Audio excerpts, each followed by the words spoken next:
Cause you're listening to Jams and Tea, you won't see the show on your TV, so we talk about things musically. Cause you're listening to Jams and Tea, listening to Jams and Tea. Welcome everybody to the Jams and Tea podcast, where we spill the jams and spin the tea. And today is a very, very, very special day for, oh God, so many fucking reasons. But today on this podcast episode, we are going to be covering three incredibly anticipated albums. Not one of them's not new, but anticipated by this podcast, surely enough. Yes. Yeah. It's a very good Friday. Not the Easter kind, but today we are going to be covering Sufjan Stevens' new record, The Ascension, as well as the new record by podcast favorite darling metal band, Deftones, of which we have an episode covering their entire discography, featuring contributions from myself, Tyler, August, and Morgan. It is a great episode. It is done pretty well traffic-wise, so you might have already seen that by now. So go check that out. And we also have a video that Saoirse and I did covering the discography of Sufjan as well. So it's fair to say that some homework has been done for this episode. Yes, there is. We are taking in lots of baggage today. So yeah. And their Record Club review, which is going to be a separate video, is going to be August's pick, which was the Flaming Lips' Yoshimi Battles the Pink Robots. Yep. Indeed. Yoshimi? I don't believe you. Me. Shit. Fucking never mind. That was a perfect opportunity for Yoshimi. I barely know her. Would it be? That makes less sense. I don't know about that. That admittedly does. Yeah. All right, whatever. Let's talk about what we've been listening to this week. It's just disasters all around. Yeah. Yes. Get through your 5 albums, Jake. Let's get yours. Okay. First album I want to shout out is just something that has actually dropped today. That I just listened to. It's a very short project, 25 minutes, from a very close friend of mine, one Mr. Zach Crouch, goes by the rap handle of Noisy Todd. His new album dropped today, Guestus 96. I just listened to it. Please go listen to that if you want to support an up-and-coming artist. It is his first label release. I have been following Zach's career since we went to high school together, and he dropped his first mixtape senior year. I directed a music video for him, but this project is pretty much everything he's been building to, and was somebody with the context of knowing who he is and what that is. I enjoyed it very much. The production is absolutely fantastic, and Zach always delivers some good bars. It's 25 minutes long. You will not regret it. We are probably going to cover that in a small miniature segment next week, just to talk about it more in detail. I got a vinyl press release of that, actually. Oh, did you now? Yeah, I'll show you. 1 sec. Oh, show us, please. If Zach is watching this segment... See, it's the album. I got it right here.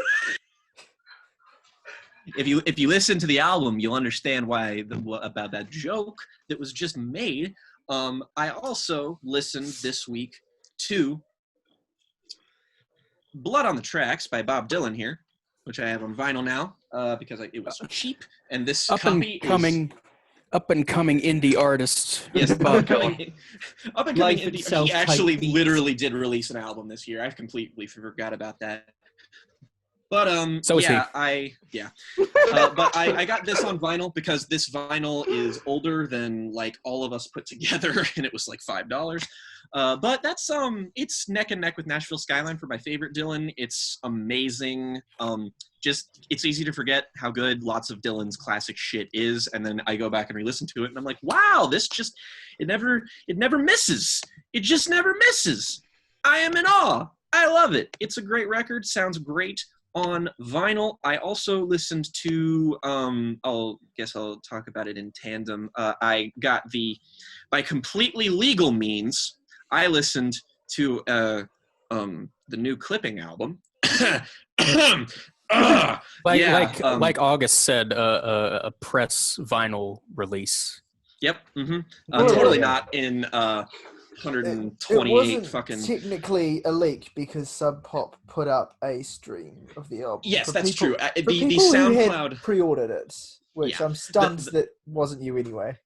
Yeah, the SoundCloud stream of it went up, and I listened. I downloaded it and listened to that. We will be covering the new clipping, which is Visions of Bodies Being Burned. I have many thoughts on it already, but I also listened because it is sort of a companion album to their 2019 release. There Existed an Addiction to Blood.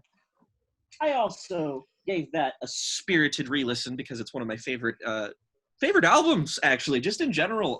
It slaps. I think it's probably the best industrial hip-hop album of the decade. It is expansive. It is infused with all flavors of horrorcore. The first track is like a John Carpenter synth kind of thing, and then they have songs that just fucking go hard, like Club Down, and there's lots of interesting references, and David's flow is great and crazy, and it's a fun ass record, but it's also very poignant. It's holistic. It's a great record. Love it to pieces still. I also listened to I might as well mention this. I re-listened because the anniversary was today, but I technically re-listened it before today. But I re-listened to Radiohead's Kid A, and that's just again kind of like Blood on the Tracks, in that you just listen to that album, and you're like, wow, this is as great as everybody says it is. Holy shit! And not my favorite Radiohead. It might not even be top 3 for me. That said, near flawless. I love it to death. It's probably still one of my favorite records, despite its placement on my list. Hasn't aged a day. Timeless record. And anybody who thinks Tree Fingers is a weak track can go fuck themselves. Exactly. And, exactly. These people.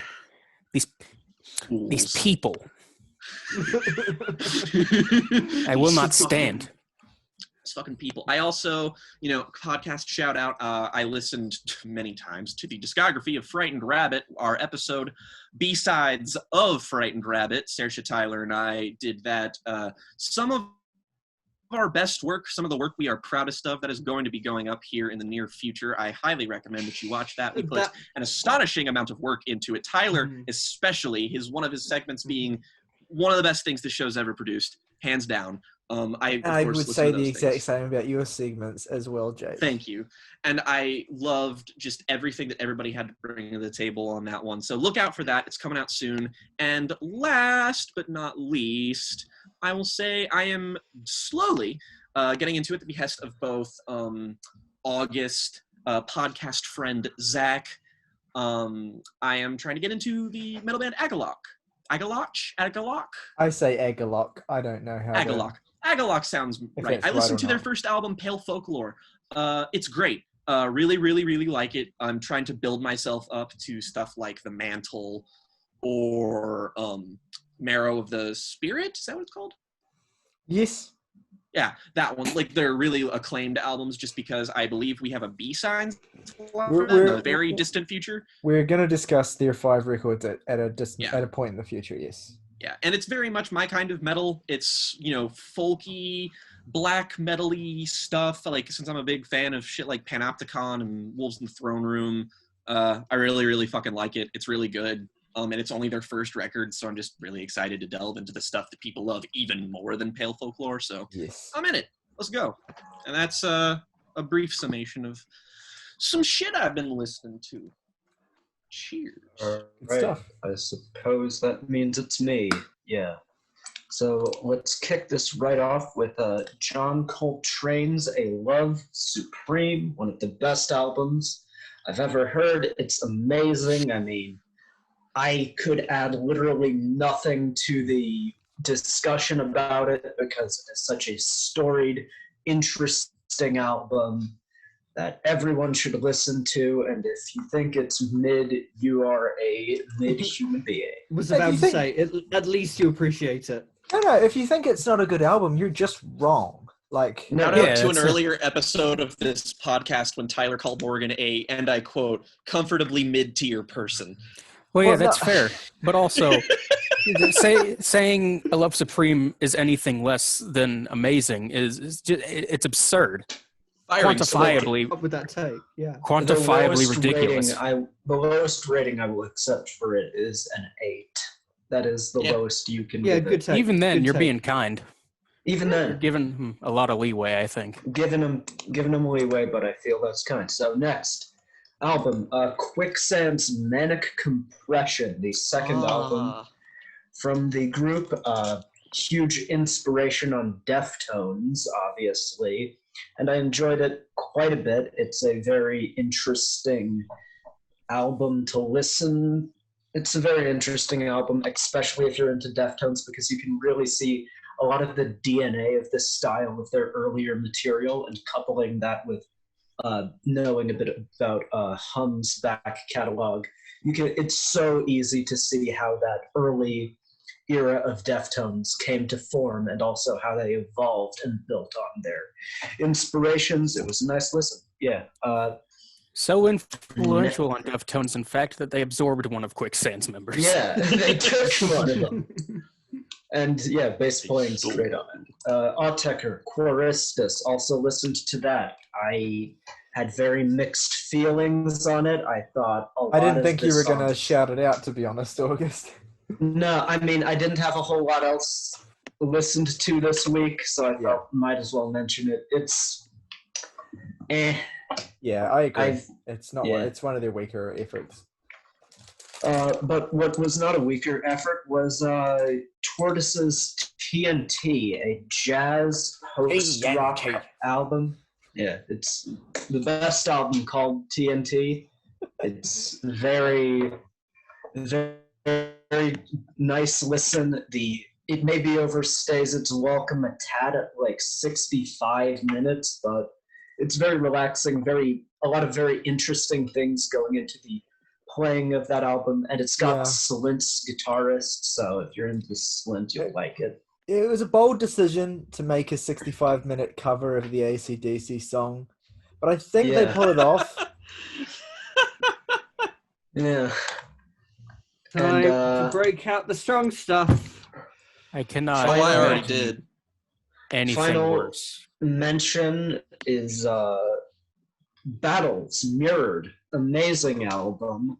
Very fun, crazy, kind of almost entirely instrumental math rock album that's just full of incredibly memorable moments, memorable riffs, breakdowns. It's crazy. You should listen to it if you like that kind of thing. You should listen to it if you like music. That's true. It's the most kinetic, energetic thingy you'll ever hear. Well, I guess I'm shit out of luck. Bugger. so blunt. Bugger. Anyways, what have you been listening to, Morgan? Well, I also did some Sufjan homework in preparation for this. I listened to Illinois a few months ago, but didn't properly absorb it until now. And I like it quite a bit. It's a bit much in places, I would say. It's a bit sort of over the top. And that's certainly part of the appeal of it, but I definitely think it could be a bit more measured in some places. But yeah, overall, very much enjoyed it. Also listened to Carrie and Lowell, which I will go to a mental health clinic soon. Jesus, it's like I didn't love it quite as much as everybody else seems to, but for one, it's like super easy to see why everyone loves it as much as they do, and like it's just really good. It's really good. Mm-hmm. Morgan, I was in that camp for a very long time, and then it recently grew on me after I watched our podcast episode. So Yes. maybe the same will happen for you. Shout out again to that. Yeah. So We glad actually- we could do that. We actually did also have a good discussion about the excess of Illinois as well, which I think I'd made a pretty good case for. But I definitely understand. I am positive that you did. I definitely understand that record being wearying. I mean, if we're going to talk about wearying Sufjan records, Yes. in the best way possible. I can't wait to Yeah, tell I mean, you you're that's- all yeah. wrong. Oh, well. Well. Well, you No. can definitely tell me I'm wrong. But third record I listened to, this is the Chino Moreno side project Team Sleep. It's a Also sort listen to of this. trip hop shoegaze hybrid. Lots of dream pop in there as well. It's sublime. Oh, good. Ska is so good. It makes like how it's just like Chino, miss one time. Let me know that you're human. It's such a pretty sounding album. Like, if you just need to like kick back one afternoon and play something to just ascend to, fucking Team Sleep will do you perfectly. Yup. And some re-listens. Good Lord. I listened, in the spirit of things, I re-listened to Frightened Rabbit's Midnight Organ Fight. Oh. And I just It's a lot. I mean, in fairness, if it makes you feel any better, Morgan, it's maybe the most difficult Frightened Rabbit album to listen to. Oh no, I love it. Yeah. I just Like, I mean, It's- emotionally. oh yeah. Yeah, okay. And I will argue against that, but you can see why I made that argument on our episode when it drops. Exactly. There you go. All I mean is, like, there's a perception that, and we discussed this on our episode, there's a perception that they're kind of like constant doom and gloom, when that's really Yeah, not they're the not. case. Yeah, not even Midnight Organ Fight isn't constant doom and gloom, but No, it's just not even like, Painting of a Panic Attack is. it's just That's an album. I'm very sad. Peak sad bastard Yeah. music. I'm yes. already, it hasn't come out yet, but I'm already going to say that the Painting of a Panic Attack segment in that episode is the greatest segment that this podcast has ever had and maybe will ever have. Yeah, go I with have to that. hard agree. I have to hard agree there. Every word that all three of us said is either amazingly insightful or depressing as fuck. I wonder who you could be talking about with that second part. I But wonder. you'll have to, including August and Morgan, will have to wait and see when that Fucking drops. God, shut up at this point. I get it. Oh, that wasn't a mean- diss. I was just saying you'll have to wait and see. No, I'll but jump out it's, my I mean, window. You'll have to wait and see. no, I think August was dissing you. Because at this point it's sort of, I can't just suck your own dicks a little more. That's Just what we do it. Yep. We do. The fifth album that I listened to this week. We good to go? Are you done? Saoirse, you all right? Yes. Yeah, I'm good. I'm very confused. So am I. Yeah. I re-listened to Radiohead's "OK Computer," a record that I have heard upwards of 5,000 times, and it has lost none of its magic. It's evergreen. It is timeless. It is perfect, and it's not even top 3. See, you and me have the same thing. Like, you were that way with OK Computer, and I'm exactly that way with Kid A. It's perfect. Yeah. Yep. That's it for me. Okay. Yeah. So I'm going to cram 2 records into one segment because I can't really talk about either of them yet, because we're intending to listen to both of them, to review both of them at the moment. But I too listened to the new clipping. And all I'll say is, if you like clipping, you'll probably like this. And it'll probably be proportional to how much you like clipping. Wow, Saoirse with the hot takes over here, clipping good. My God. Well, look, if you think clipping are bad, there's nothing here that's going to convert you that the other records didn't, And also, if you think but- clipping is bad, I refer you to our Love Supreme comments. You are very wrong. And also, Yes, just like, why are you listening to this? Why are you listening to their like, what is it, their 5th record now? What is the purpose? Go home. Yeah, it's so true. It's so listen true. to Drake or whatever crap you listen to in your free time. Go elsewhere. Wow. Oh. The other album I'm putting in the segment is the new Laura Jane Grace solo project, Stay Alive, which is also of quality. What else I listened to this week? Segment number 2, The Twilight Sads, No One Can Ever Know, which fucks so much. It does. It's just so good. That gloomy industrial post-punk vibe do be hidden.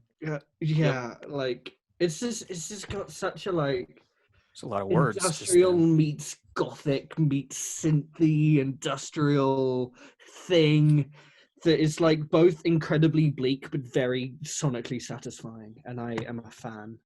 Yeah. I think you will really like their first record, Saoirse. And I've wait, I heard said their that first before, record. and you've heard it. Brain I rot. I think Saoirse should listen to Nobody Wants to Be Here and Nobody Yeah. Wants to Leave. That's the one, I think. Flawless. I think everybody should listen to that record. Yeah. Looking at my vinyl of it right Speaking now. of records that everyone should listen to in prep for this episode, and not in prep, after you guys released your Deftones episode, I realized that I'd somewhat missed what the appeal of the band was in my listens to their records. So I went back to one of the few that I'd heard, which was Koi no Yokan, which Woo! I really, really loved this time around. Ooh. Ooh. I'm going to wait to reveal whether I like Ohms more or less. Top Good- 10 good best listening. top 10 best anime character arcs. True. Tyler's having a moment. Yeah, just harnessing the energy of the satisfaction of Yeah. this development. Okay, You that's do fine. be good. Segment number 3. I've got 3 albums left and 4 I want to talk about. I listened to Henry's Dream by Nick Cave, which out of the 4, Might be good. out of the 4 I've heard, might be my favorite Nick Cave album. Saoirse sure with the yet. good takes. Saoirse with the good takes. It's a very It's good like- take. I'm choosing between Henry's Dream. I've heard Henry's Dream, Murder Ballad, Skeleton Tree, and Let Love In. Those are all top tier. Oh wow! Yeah. For some reason, I just thought I had it in my head that you'd heard a lot more than that. So that's exciting for you. You've got a lot Yeah. to experience. Yeah, I mean, Um, Henry's Dream is like my like 11th favorite of his, and it's like the strongest 8. It's So the one that out of those 4, except for like a couple of songs spread across the other 3, has the most like immediate hooky, I will keep listening to this, I will remember these songs appeal. Yep. It's so memorable. Like, I've told you this once, but I want one day, if I got like a ton of money and got to do whatever the fuck I want to make a film version of Henry's Dream. Like, I want to make a gothic western based on that record. And it That would be amazing. good. Yeah, it would be Someday, sick. If I make it as a musician, I'm going to commission a concept album where different people are invited to do rap remixes of different tracks on Ween's Quebec. Yes. Yeah. Let's go. There was one song, and I can't remember what it was, but the only thing I could hear while I was listening to it was someone rapping over it, and it sounded fire. And I was just like, I want this to be the whole album now. Oh, if I ever get a lot What? of money, I'm just gonna like smoke a lot of weed. I got ambitions. what we need is a stage musical adaptation of The Mollusk. Yes. What we need is Yeah. that would fuck so much. God. Because God.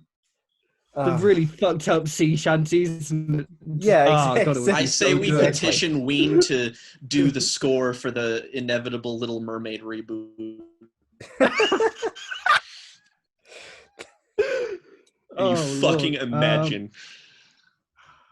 No, that would be the best thing about it. I too listened to an album by Agaloch. I listened to The Mantle. It was very, very, very good. I liked it very much. More of this, please. you're in luck. Just Yeah. Just the blend of sort of metal and folk and ambience was unique, and I want more of it. Right. Get Saoirse into Panopticon challenge begins now. I am entirely serious and trying not to overhype when I say that between the two Agalloch records that you two have listened to, the following two are better than both of them. Shit. Okay. In my opinion, anyway. Hell yeah. All right. Let's So go. I have one space left, so I'm just going to rush through and do very short bits on two records. I listened to Rites of Spring, self-titled. I really, really enjoyed it. Very melodic, very hardcore punky, very emo-y. It's what you heard it to be. And I listened to Hard Normal Daddy, Square Pusher, which was like if Ortega only made bops. And I enjoyed it very much. It's a chill album. It's super fun to listen to. You can put it on and just... I get so much writing done to that record. It's fantastic for that. No, absolutely. I read to it a lot. It's good for that too. It's all purpose. I don't know how to read. That was apparent. That makes it really hard for us to schedule the podcast, you guys, because Morgan can't read. Yeah. So I don't have any new releases that I want to talk about this week. Or like I don't have any first listens I want to talk about. I do have new releases to talk about this week. We'll get to that. So I'll be Tyler is ill. Please forgive him. Yeah, I'll be really quick in this segment, and I'll just dot through a bunch of shit I listened to. I had a really nice transformative listen to Ortega's Tri Repeater yesterday when I was walking around. I fell into a trance on multiple occasions listening to it. It's a perfect album. Well, it's not a perfect album, but it's close. It is. Yes, it is. Yes, it is. What else? Oh yeah, August mentioned his listen to Battles Mirrored. I re-listened to their second album, Gloss Drop, which I like narrowly more than Mirrored, although it really doesn't matter because they're both like just as good as each other. One is just Mirrored has higher highs, but Gloss Drop is more consistent. It's like taking a bath in a vat of sugary alcohol. I don't know. Like it's like sweet, but it's hard hitting is what I'm trying to get at. Cheers, bro. I'll drink to that. That sounds awful. No, it's a terrible comparison. Like the front cover has got this pile of pink gloop, like melted ice cream. And that's basically what the album sounds like. Except it's like really aggressive as well as sweet and round. It's hard to Love me describe. some aggressive goop. Yeah. Anyway, great album. I will also shout out. I re-listened to the two albums of the two underrated art rock / jazz rock / prog pop albums of Xenia Rubinos, who is awesome, and I highly recommend checking her stuff out. No one is doing it quite like Xenia, and yet she gets nowhere near enough love. How do you spell that? Xenia is Xenia, and then Rubinos is spelled how it sounds. That sounds delightful. And as I kind of suggested before when August was talking about A Love Supreme, I just bought this book on the history of that album and how it was made and what it stands for. I consider it the greatest jazz album of all time. And if you ask me to like nominate an album for greatest album of all time, like in terms of something that's representative of the possibilities of music, that's probably what I would pick. And so I've had it on while I read this, and I basically, every second of that album is flawless, so I could listen to it 1,000 times and never get tired of it. So that's basically all I'll shout out today. Woo! All right. Okay. Let's get into it, fellas and fillettes. Oh no, I have to give an opinion. Yeah, you have to give an opinion. You will do. So, first up is Sufjan Stevens' new album, The Ascension. So Sufjan doesn't really need much introduction. You all know who he is. If you're watching this, you're probably a fan. If you want an introduction, watch our pod now. Yeah, we've already shouted out the video we did on Sufjan's He's the entire sad gay discography. who performed at the Oscars. We've already shouted out the video same that we did, person. but you may have skipped that part of our intro. So if you did, we have a video on Sufjan's entire discography. Go and check it out. But yeah, so basically what's happened is Sufjan drops a lot of side projects and EPs and singles and stuff. But basically, since 2005, it's been one album every 5 years from Sufjan. Sweet Jesus. And so here we are, it's come around again, and it's 2020, and we have the Ascension, which is an 80-minute opus about internal mental self-destruction. And I've been trying to kind of figure out, because I know I've gotten the vibe that I'm going to kind of be certainly in my level of enthusiasm, even if other people do like this record, I don't think anyone else in this group is going to be as enthusiastic about it as me. So I was wrestling between whether I should go first or last. But since the rest of you are probably going to dominate the Deftones discussion, I might take a bit of a back seat then and go first for this one. So by all means. Yeah, so I've spent the last few nights kind of just listening to this album, because I feel when I first heard it, it was kind of in the morning, and then I listened to it another time during the daytime as well. And I've had a complicated relationship with this record over the past like 8 days or whatever. Like, it's been weird. Like, I was not terribly enamored with it the first time I heard it. I like some songs, but it felt bloated and kind of weirdly unfocused. And also uninspired the first time I heard it as well. And the second time I kind of felt similarly, although certain songs did start to grow on me a little bit. And then the third time, something just clicked. And I think it probably did have something to do with the fact that I was listening to it in the middle of the night for the first time. Because this is a really kind of dark and troubled record, even more so than there's no point doing like comparisons. I mean, Carrie and Lowell is a very dark and troubled and grief-stricken record, and that record is very much about kind of coming to terms with inner turmoil resulting from your relationship with people close to you in your life, with your parents and with your upbringing in your childhood, and the direct kind of traumatic experiences on a personal level that you've experienced.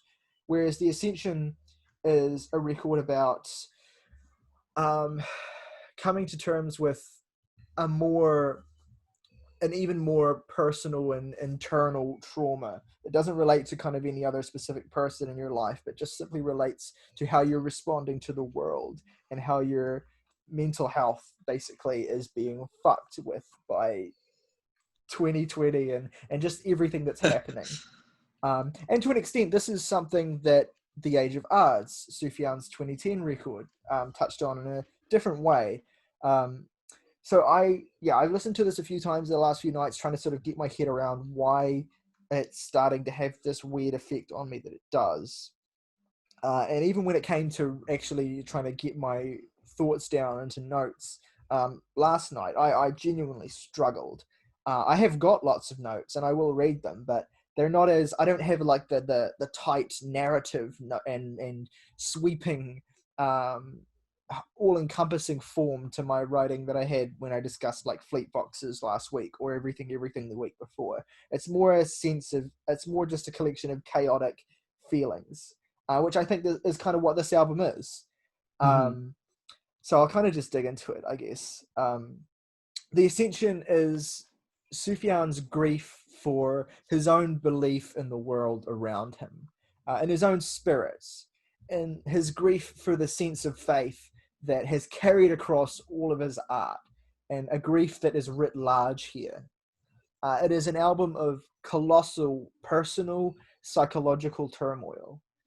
Where Age of Ards captured the frenzied energy of a manic episode, the Ascension is the culmination of a deep depression collapsing into a self-destructive spiral.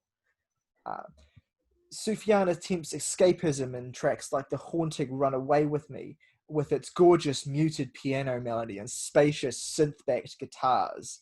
And you've got kind of the opening electronic freak out of "Make Me an Offer I Can't Refuse," which is kind of like the first of many kind of direct and bold confrontations with God, with America, with the forces that he has kind of dedicated his life and his art and his beliefs to, that have kind of turned around and left him behind or betrayed him.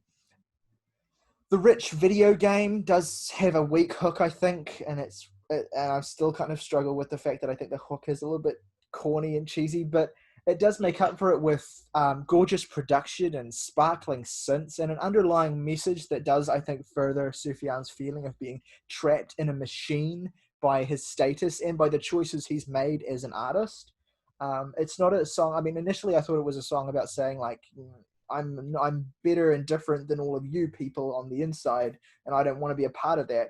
I think there's more depth to it than that. Like, there's an acknowledgement here that Sufjan has kind of bought into this kind of world of within the music world anyway, kind of celebrity and status and the game you kind of have to play as an artist, and he's now kind of regretting having done that, but also coming to terms with the fact that he is responsible for his own involvement.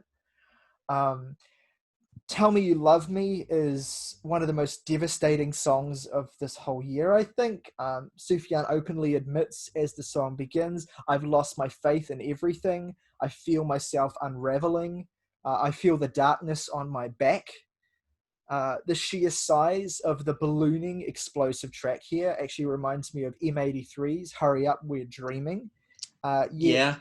Where that record had a kind of relentless brightness and sheer optimism to it. The mood here is consistently heartbreaking. It's like dancing while the world is burning around you, because no matter what the fuck happens, you do not want to go out crying. You do not want to go out giving up, and you do not want to go out completely retreating into yourself. Atavan is the record's centerpiece, the title a reference to Sufjan's increasing reliance on prescription drugs and other substances to survive his extended crisis. He does say in the song, "I'm doing the best I can with what I am," which is a beautiful line, I think. Landslide is a phenomenal track, I think. One of the biggest growers on the whole record to me. Sufjan's maximalist intensity at its most frenetic during that blaring chorus. It's almost garish, but it kind of works because of the sheer passion Sufjan delivers it with. But you have that kind of incredibly explosive and over-the-top chorus, but then you have a gorgeous kind of bluesy electric guitar solo that hangs over the song's midsection and just gives it so much more personality and character. And it already was not a song that was lacking for that, but there's so much happening in the mixes on these tracks that's where a lot of the reward comes from spending time with it, is discovering all these different aspects of it. Death Star is a bitter screed of rage against human selfishness and this destruction of the planet, and it blends seamlessly into Goodbye to All That, which sees Sufjan desperately seeking an escape from the paralyzing anxiety that confronting the reality of our world gives him every day. It's a song about the need for direction, the need for some kind of order in your life to help you move through it all. These are Sufjan's words on the song Sugar. On the surface, the song is just a string of cliches, but the message is imperative. Now is the time to gather what is good and pure and valuable and make it your own and share it with others. Moving on from Goodbye, in the song Sugar, Sufjan finds his resolve in love, both for others and for himself, with lines like, "Is that the weight of the world on your back? Surrender with that colourful flag." Sufjan gives a rare explicit reference to his own sexuality, essentially giving himself a pep talk with this track to put one foot in front of the other. And I do think that much of the time, and basically all of the time, when Sufjan appears to be speaking to another person, he's really directing a lot of it to himself. Sugar is the sound of standing outside of yourself, reaching out a hand and talking yourself down from a panic attack, about concentrating every last fucking bit of effort you have in your tired mind to build a resolve against the shit. The title track, The Ascension, is straightforwardly one of the greatest songs Sufjan has ever written. Throughout this most recent stage of his career, he has been praised effusively for his forthright and at times uncomfortable honesty about his mental state as he processes grief and trauma. And The Ascension's, the title track, is no exception. It's Sufjan's ultimate self-reflection. In a way, it feels like what his entire career has been building towards up to this point. And like the best kind of self-reflections and works of open processing of great artists, it serves also as a mirror for us to recognize the parts of ourselves that we see in Sufjan's kind of self-destructive state. And then you get the incredible finale of America, which is basically the ultimate kiss-off. In Sufjan's words, it's a protest song against the sickness of American culture. And you have Sufjan directly addressing God or apparently addressing God, or it could be addressing some other force and saying things like, I've worshipped, I've cried, I've put my hands in the wounds on your side and I've tasted of your blood. I'm broken, I'm beat, but I'll find my way like a Judas in heat. I am fortune, I'm free. I'm like a fever of light in the land of opportunity. So there's a rebellion here as well, tinged with Sufjan's kind of underrated sarcasm that he often employs. Yeah, like I said, just a lot going on here mentally and emotionally that I really, really respond to. And I'm just so fucking in love with the sound of this album. It just, yes, there's a lot of eclectic electronic instrumentation, but if you compare the sound of it to something like Age of Adz, where that was purposefully employed in a more aggressive and unfriendly way, here it just sounds so spacious and so beautiful, and I want to say awe-inspiring. And look, so many people, Sufjan is included, have conveyed their misery through a particular kind of downbeat style, and that's valid. I mean, if we're talking about records from this year, getting that kind of depressive, downward moving mental depression has been achieved to perfection on a record like Phoebe Bridgers' Punisher, for example. But to me, there's something so refreshing and thrilling about capturing this through a much more sonically overwhelming and admittedly messy presentation. I mean, yes, there are definitely some individual weak points on this record, and I can't in good conscience call it perfect because of that. But the point is, they're not enough to detract from the overall experience, and in terms of the record's sweeping, sweet-like quality, the vibe and the sound is consistent all throughout. I mean, yes, Sufjan is less subtle and less poetic here than he has been in the past. Though, to an extent, he has also embraced that kind of direct, no bullshit approach to writing on a number of his other records, particularly in the last decade. And even if the writing here sometimes lacks nuance, there is an urgency and a realness to it that matches the emotions that I think we have all felt throughout this goddamn forsaken year. Staying calm and level-headed is a luxury that few of us are afforded. And the challenge is to put all this energy into something productive if we can. And I think that's the spirit that's captured by this record. I mean, to be frank, I don't think I've really had enough time yet to fully dissect this. I've listened to it, I think, 5 or 6 times. And all I know is that I just fucking love listening to it. I put it on, I close my eyes, and I'm just fucking transported immediately.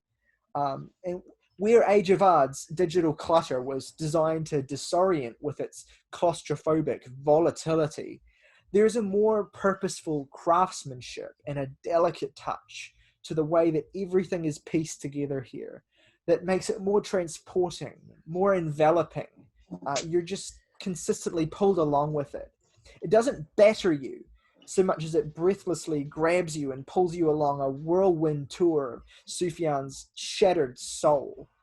And I find that incredibly moving, and I find it incredibly. I see so much of how I've experienced this gear and how I've experienced kind of reflecting on my own flaws and weaknesses, all captured perfectly in this record, and I just adore it. I adore the fuck out of it, and I don't even mind that other people don't care for it, because that is almost like by design. Like it's a record that I think will speak to you if you're in a particular state of mind, and if you're not in that particular state of mind, then you don't need it, and that's awesome. Like to need something like this is probably to not need something like this is probably like a great thing. But I mean, I have needed it, and it's delivered, and I adore it, and I wish that I had more time to really focus my feelings a little bit more, and really pull apart the writing here, because there is some density to the writing on some of these tracks that I just, to be bluntly honest, have not had the time to really dig into. But I think it's a very, very thrilling experience, and it's not Sufjan's most holistically perfect record, but it might be my favorites. All right, now all the Sufjan fans can go. They And can click after all, off now. after all, Tyler's opinion is the only one worth listening to. Yeah. Oh, Well Fuck that guy. done. If you're here, fuck off and never come back. I love you guys so fucking much. I mean, we Yeah. got your ad revenue, punk ass. Who won?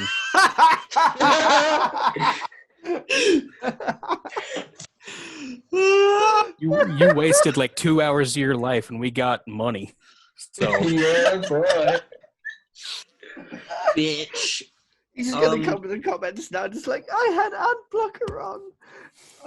You know, well, still that boosts our algorithm, and Yeah. Exactly. and I guess in an attempt to maybe ride on the wave, maybe I will be worth listening to. I am at least predicting that I will probably be in the middle here of being like very far beyond Tyler's thoughts, but also decently removed from the rest of you too.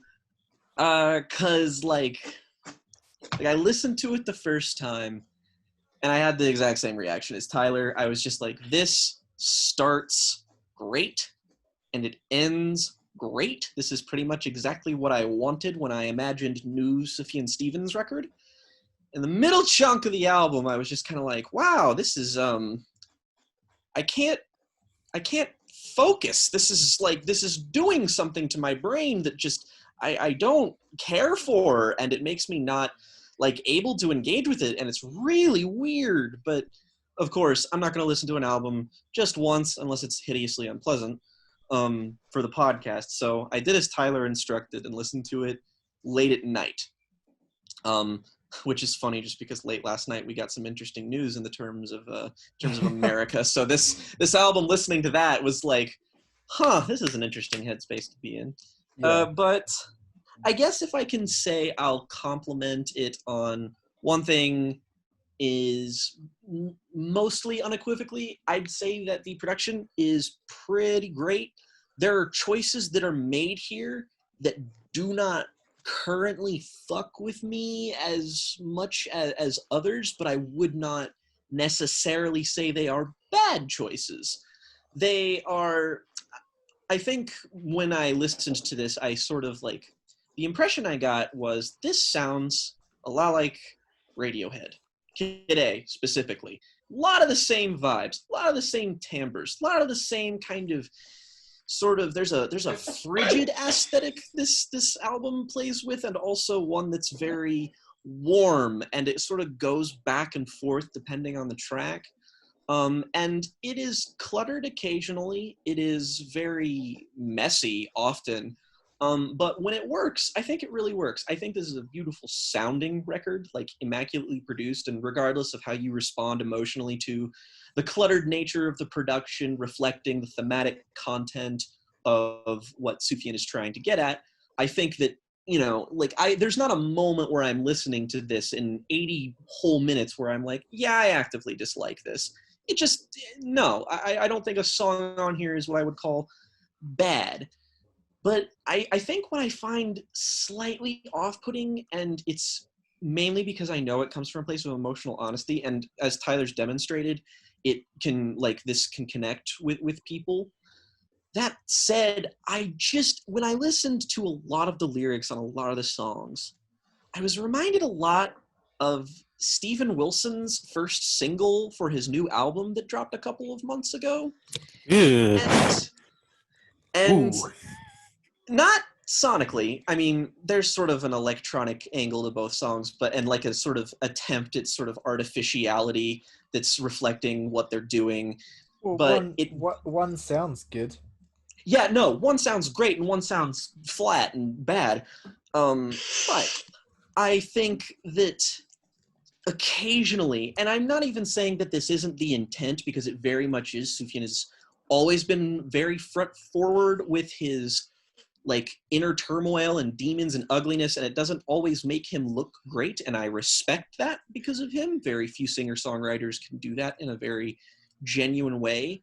But a lot of stuff on this album, I tried my best, but it really reads to me as lots of vain, surface-level kind of attempts and jabs at people and society, and it's not bad. And I don't necessarily take issue with that in principle, because I think Sufjan, to a degree, is aware of these things. I think he's painting a good portrait, an honest portrait, but an honest portrait does not a compelling album make, because when I listen to it, I'm just kind of like, oh God, the music's good, but I'm just listening. I feel like I'm listening to a fucking Twitter account 3 months ago, and just talk about a bunch of shit, like when he's not being super personal, which, admittedly, not super often that he's not, but when he's trying to, take a stab at, just overall capitalism and society and how he feels like an outsider,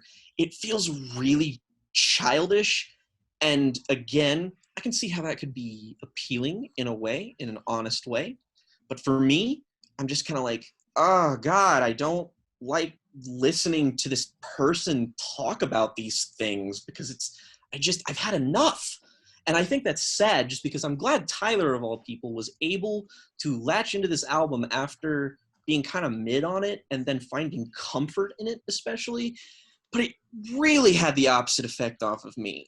I think that it was channeled better, I guess, this energy into the new Proto-Martyr, which, I wasn't over the moon about, but it just sort of did this whole clashing, chaotic vibe, and it wasn't necessarily Punisher, as we talked about. It's just sort of captures that very specific and tonally appropriate mood.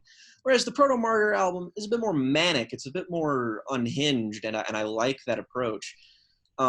And I, again, respect the idea of trying to make a lot of this feel grand and opulent and sort of being an ironic testament to what he's going for.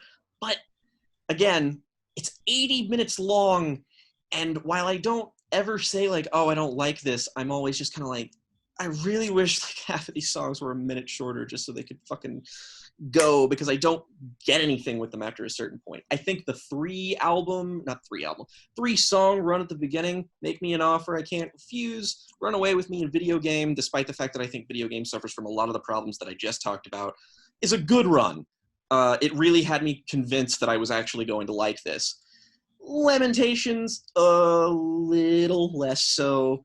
And then right after Tell Me You Love Me, you sort of have Die Happy, which I find really bare and minimal, and I just don't get a whole lot out of. Yeah, I And will then say I didn't touch on Die Happy, but I do think that's probably the weakest moment on the record. I agree. I just think the record would be better if it just wasn't here. And then there's sort of a stretch of not bad songs, but supremely less engaging, more cluttered, more gestured ideas at, and like Gilgamesh. Not a big fan of this song. I kind of like Death Star a little bit more, but then when we go back into Goodbye to All That, I still think that like it's a little bit more thematically satisfying, but less so sonically.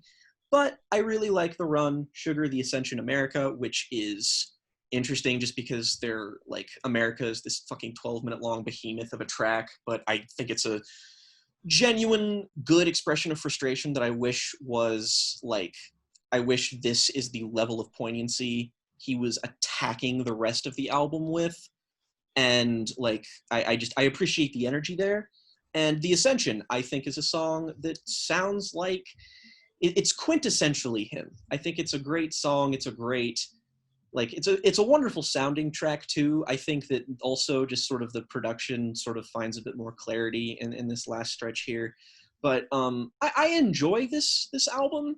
I would be a stone-faced liar to say that I didn't want something that felt a little bit more cogent, a bit more linear, a bit more focused. And I'm not saying that he has to make records like Carrie and Lowell for the rest of his career, but when I listen to that album, it is an album that feels like everything is in service of a specific point. And I feel like when you make an album like this where the point is to kind of be messy, you have to ride a very specific line, and I think he stumbles just a bit too much. But end of the day, it's an 80-minute record, and if you forced me, like, you have to listen to this again, I'm not gonna give that much of a shit, because like at this record's worst, it's kind of boring a little bit and just kind of makes you sleepy. It's a good record to go to sleep to, I'd gather, but at its best points, it still has some of Sufjan's best songs. If you're a fan, you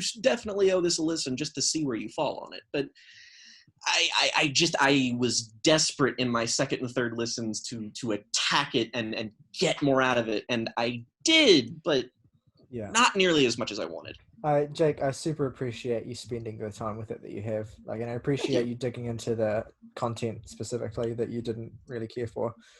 Yeah. Definitely an And understandable I do think perspective. Sufjan's personal stuff is compelling, like you said.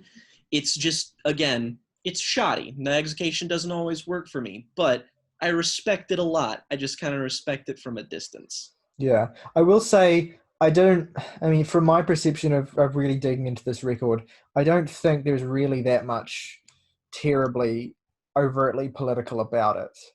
Like, certainly politics informs where Sufjan's at in a big way, but I think he does a pretty good job of keeping it more about his own How it internal affects turmoil him.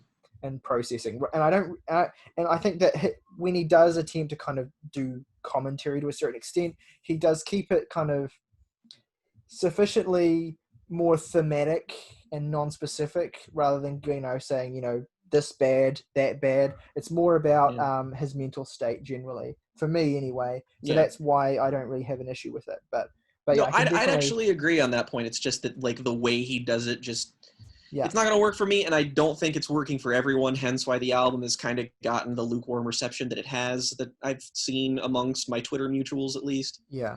And I think as well, it's an album, I think it's Sufjan's, it's hard to say most personal, because Carrie and Lowell is pretty personal, but it feels even less guarded than that record did. In a lot of ways, I suspect that the extent to which one enjoys this album will kind of be proportional to the amount of time and the amount of shits you give about the amount of time you've spent with and the amount of shits you've given in Sufjan generally in history.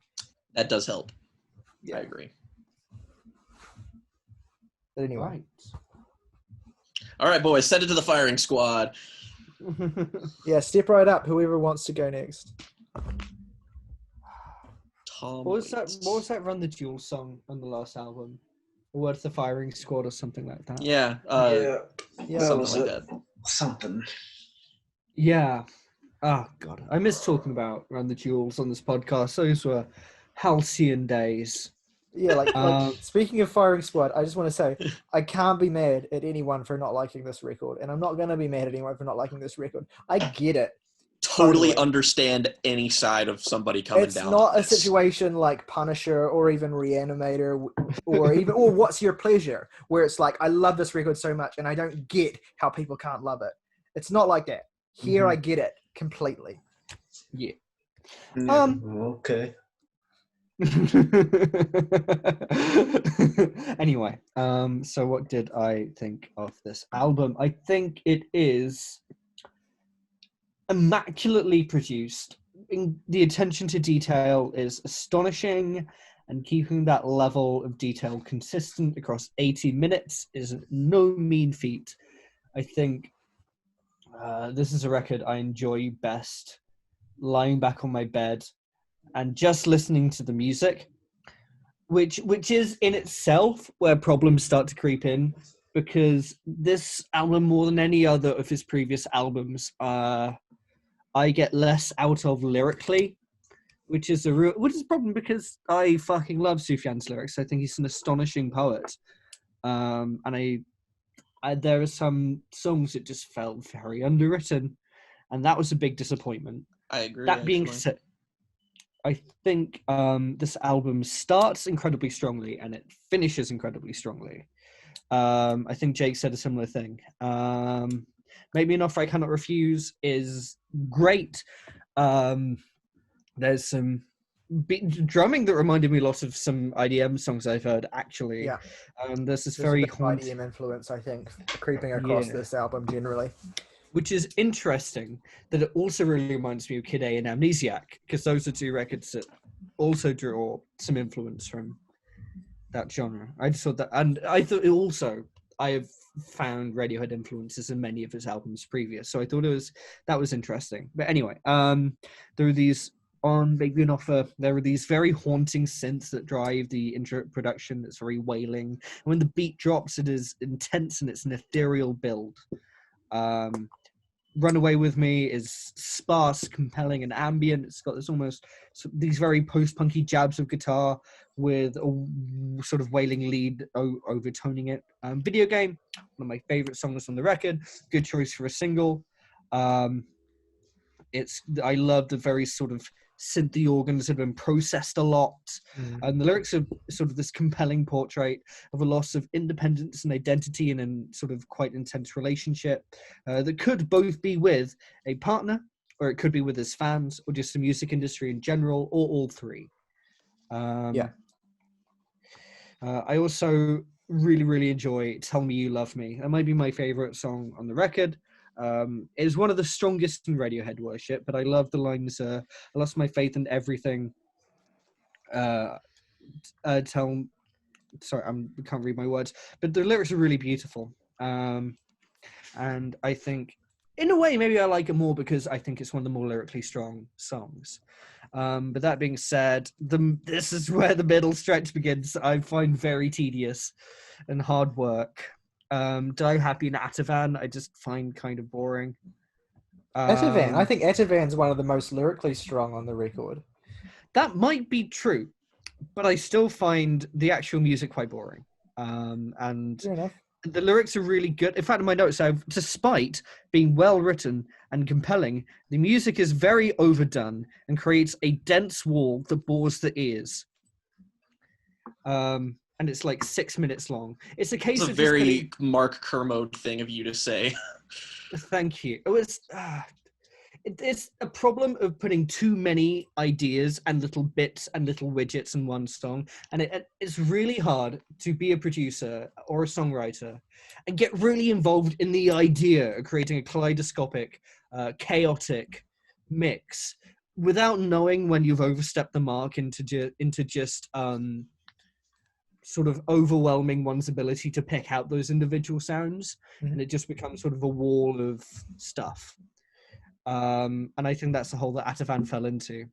Atavan being a brand name for lorazepam, which is a sedative, shockingly appropriate. Hey, good one. Thank you. A Landslide is a wonderful sort of vibe and flow, and the eponymous hook is excellent and captivating. I love the cries of "I Want to Love You" on Ursa Major, but still, it's the record is building up to the finale. The last few songs that I find very compelling. Death Star. Sorry, quickly want to jump in. I don't know if you have notes on this, but I meant to shout out the track Gilgamesh, which I think is underrated. And I just want to shout it out, particularly with regard to your comment on parts of the record feeling underwritten and lacking Sufjan's literary or poetic approach, because this is a really lyrically dense and interesting track, I think, that kind of touches on the epic of Gilgamesh, the kind of like Babylonian, the historical document and storytelling, and it kind of I haven't really properly dug into all the metaphors that are tucked into the lyrics here, but he kind of draws a lot of parallels between characters in this story and like his own personal experiences and relationships, and that reminded me a lot of like, you know, classic Sufjan, who does that kind of thing on records like Illinois and stuff. Sure.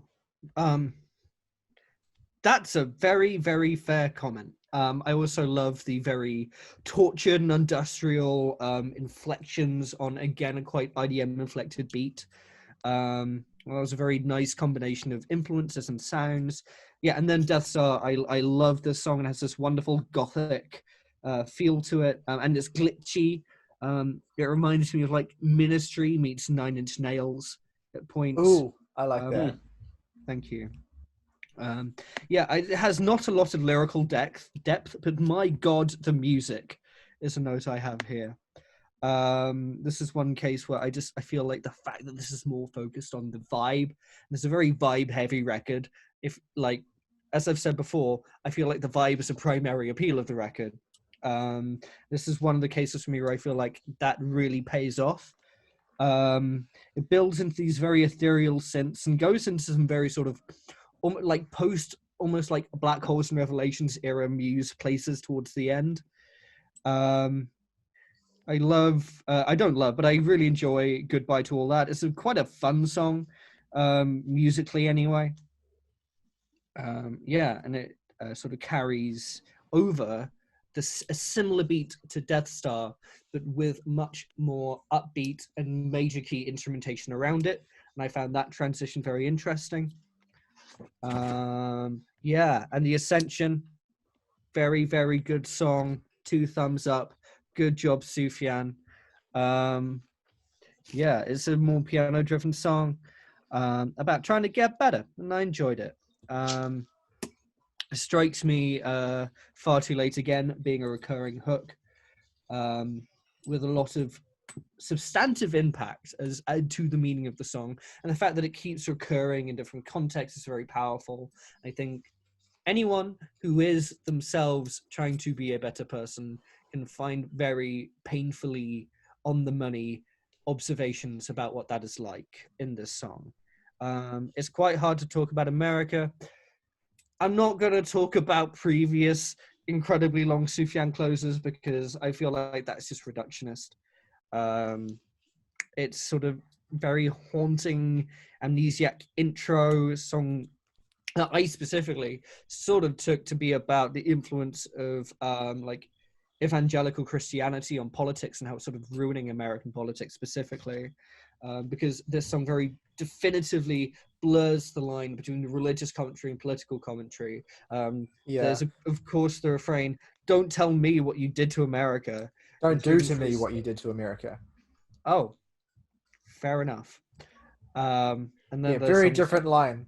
I'll just add really quick as well on the note of like Christianity infiltrating politics. My interpretation is more about the poisoning of Christianity, and then because America has kind of always been like foundationally Christian, and I think what Sufjan sees the issue with that. Sufjan doesn't see that relationship necessarily as an issue because he is a Christian, but he does see Christianity as having become deeply and maybe irrevocably poisoned by American culture, by a culture that's kind of emerged alongside that from as a byproduct of that initial thing. So yeah, there's a lot of really interesting. I think that's the most interesting and substantive cultural point that Sufjan makes, and it comes across the record, but it really clicks into place with America, I think. I mean, this is the one song that I found to be unavoidably political. Everything else feels very deeply personal. Sure. I said I wouldn't, but I'm going to make one comparison to Impossible Soul. Sure. Which is that being a 25-minute long song that, yeah, I have mixed feelings about, but I put it in my top 10 Sufjan songs because just the towering achievement of it is impossible to overlook.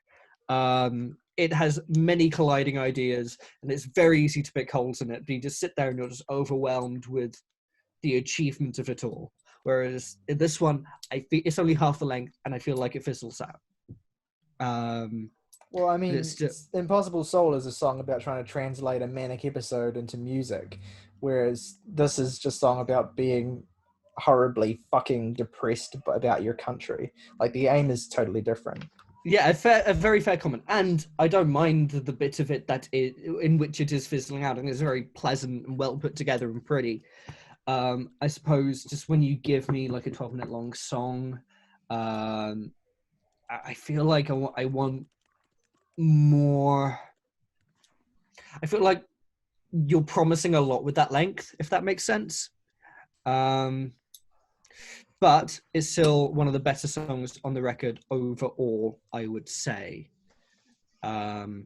Despite critical comments I have made. Nuanced opinion guy type beat. Anyway. I mean, honestly, Saoirse, you're more positive than I expected you to be in a lot of the comments you've made, so I'll take it. No, it's fair. I mean, look, there are, as many of you know, there are many Sufjan albums I feel very strongly about in terms of my love for them. I don't love this album. I feel like it is very intentionally meandering and sort of all over the place and lackadaisical and at points almost absent-minded. I feel like that's in the genetic structure of what it is, though.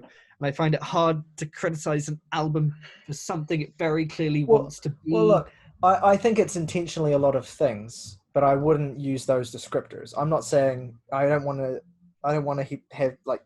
people to say, oh, it's definitely like shitty, but that's what it's trying to be. That's not what I'm saying. No, that's not what I'm saying. That's not what I'm saying either. I know. I'm just clarifying with relation to what I said, is that I definitely think it is a lot of things intentionally, but I don't consider those things to be bad things. Like, I don't think it's bad intentionally and that makes it good. I think it's good in a particularly frenetic and discomforting way that isn't inherently bad in any other context. Yeah. No, it's one of those cases where I am doing a thing with how I respond to an album that I hate when other people do, which is like an album is very much what it wants to be. And I'm like, no, but I want you to be this other thing. And I don't want to be doing that because as an artist, if someone did that to my album, I'd just think, well, fuck you. But it is what my brain is doing and I can't help that. Cool.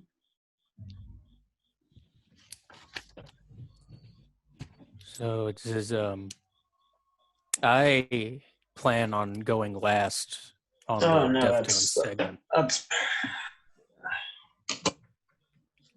good. You want to finish that thought? That's perfectly good, I said. It's perfectly. So I'm just gonna go ahead and go now. Yeah. I want to be up front with. I want to be up front with the things that I like about this record because I'm going to spend a lot of time here being rather negative with it. I do think it sounds great in terms of production and mixing, pretty much across the board.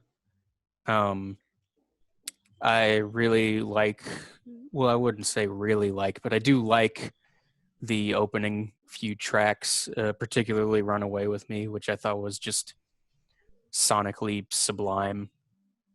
That said, for pretty much all of the reasons that Tyler has connected with this record so much is the reasons that I am absolutely repelled by it. It's not even, this isn't a review where I'm like album bad. It's I'm trying to think of the best way to put this. I am sick to death of timely art. And this isn't even like timely in the political sense. It's clearly a record that has its inspiration thematically comes from the emotional turmoil that a time like this causes. And If it makes any difference as well, I'm pretty sure most of it was written before this year. well, but I don't know. It still feels like it was released this year on purpose. You know. Mm. You have And that energy. That's not something that I will hold against the record. You know, on the whole, I will absolutely hold it against my experience with the record. I've found this to be a very similar listening experience to as Jake said already, the most recent Proto Martyr album. But that was an album that I got so much out of, even if I only listened to it once. I was fully and completely engaged with the soundscapes, despite its more, despite the unpleasantness that it deals with, much like this album does, in some form or another. But I found the Ascension just plain exhausting. I just don't. It's not something I have any interest in listening to. Much like the Proto Martyr record, I only listened to it once because I both felt that it was making me actively more miserable, and because I am completely wasting my time with it by giving it any more attention than I am currently. Because this is just completely, unabashedly, in nearly every aspect, a record that is not for me, both in the sense of where I am in my life and my emotional state at the moment, and sonically.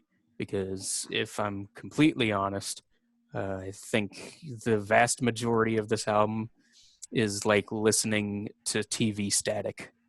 I have no emotional response to the soundscapes here, none whatsoever, which is both deeply frustrating and just disappointing, because I feel like I'm not giving the album what it deserves. But if it fights me every single step of the way, and just not even as it's not like it's doing that on purpose, but if I feel like it is fighting me every step of the way, this is not, it's not something I want to give my time and attention to after a certain point.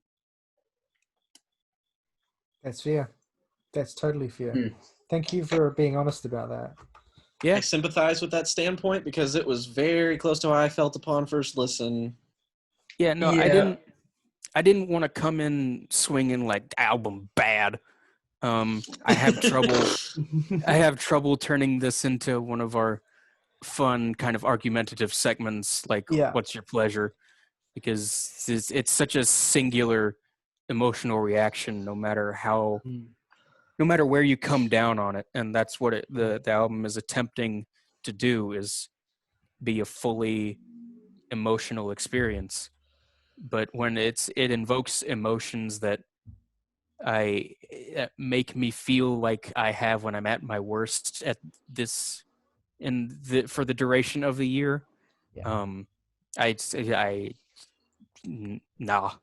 Yeah. There's just a point where it's not worth it, where you just gotta cut, it's like, yeah, we have a podcast where we talk about feelings, but the feeling that you have of not wanting to come back to it is important and valuable for a fucking reason. And when we live in the time that we live in, you have to know your limits, because at some point you're just making yourself miserable for no fucking reason. Yeah. Yeah, I will. and I will also- say, Morgan. One of the things I admire most about you is your ability to distinguish between how you feel from a critical perspective about something and just how you're responding to something as a person. Like, you don't attribute personal responses as objective flaws necessarily. You are able to say, "This is not for me," where a lot of people just say, "It's objectively shit" or whatever. Like, you're very Yeah. good at like being Yeah, critical. I agree, but but- Morgan put it better than I did. Yeah.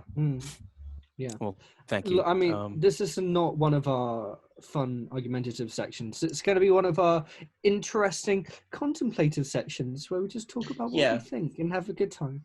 Yeah, Well, it's I because suppose like that's even true. if you just like Morgan, who was like deeply emotionally affected, not even like in the right way, but like this isn't something where all of the things. This isn't the Biffy Clyro record where it's just like smashed into like a bunch of terrible things just colliding with each other constantly. Like this is mostly well-intentioned, good, well-structured things clashing in just a chaotic way that anybody could react to any number of Well, ways. what it is it's the sound of someone who's incredibly talented at the peak of their powers doing something but using that in service of something that just is not something Conflict. that certain people have an interest in hearing. Yeah. And that's all it is. Yeah. Right, I'm going to get tea and you guys can hear what August thinks. I mean, Yeah. the biggest difference between this record and the Biffy Clyro record is that one of them sucks the scum from my toilet bowl. Yeah, that too.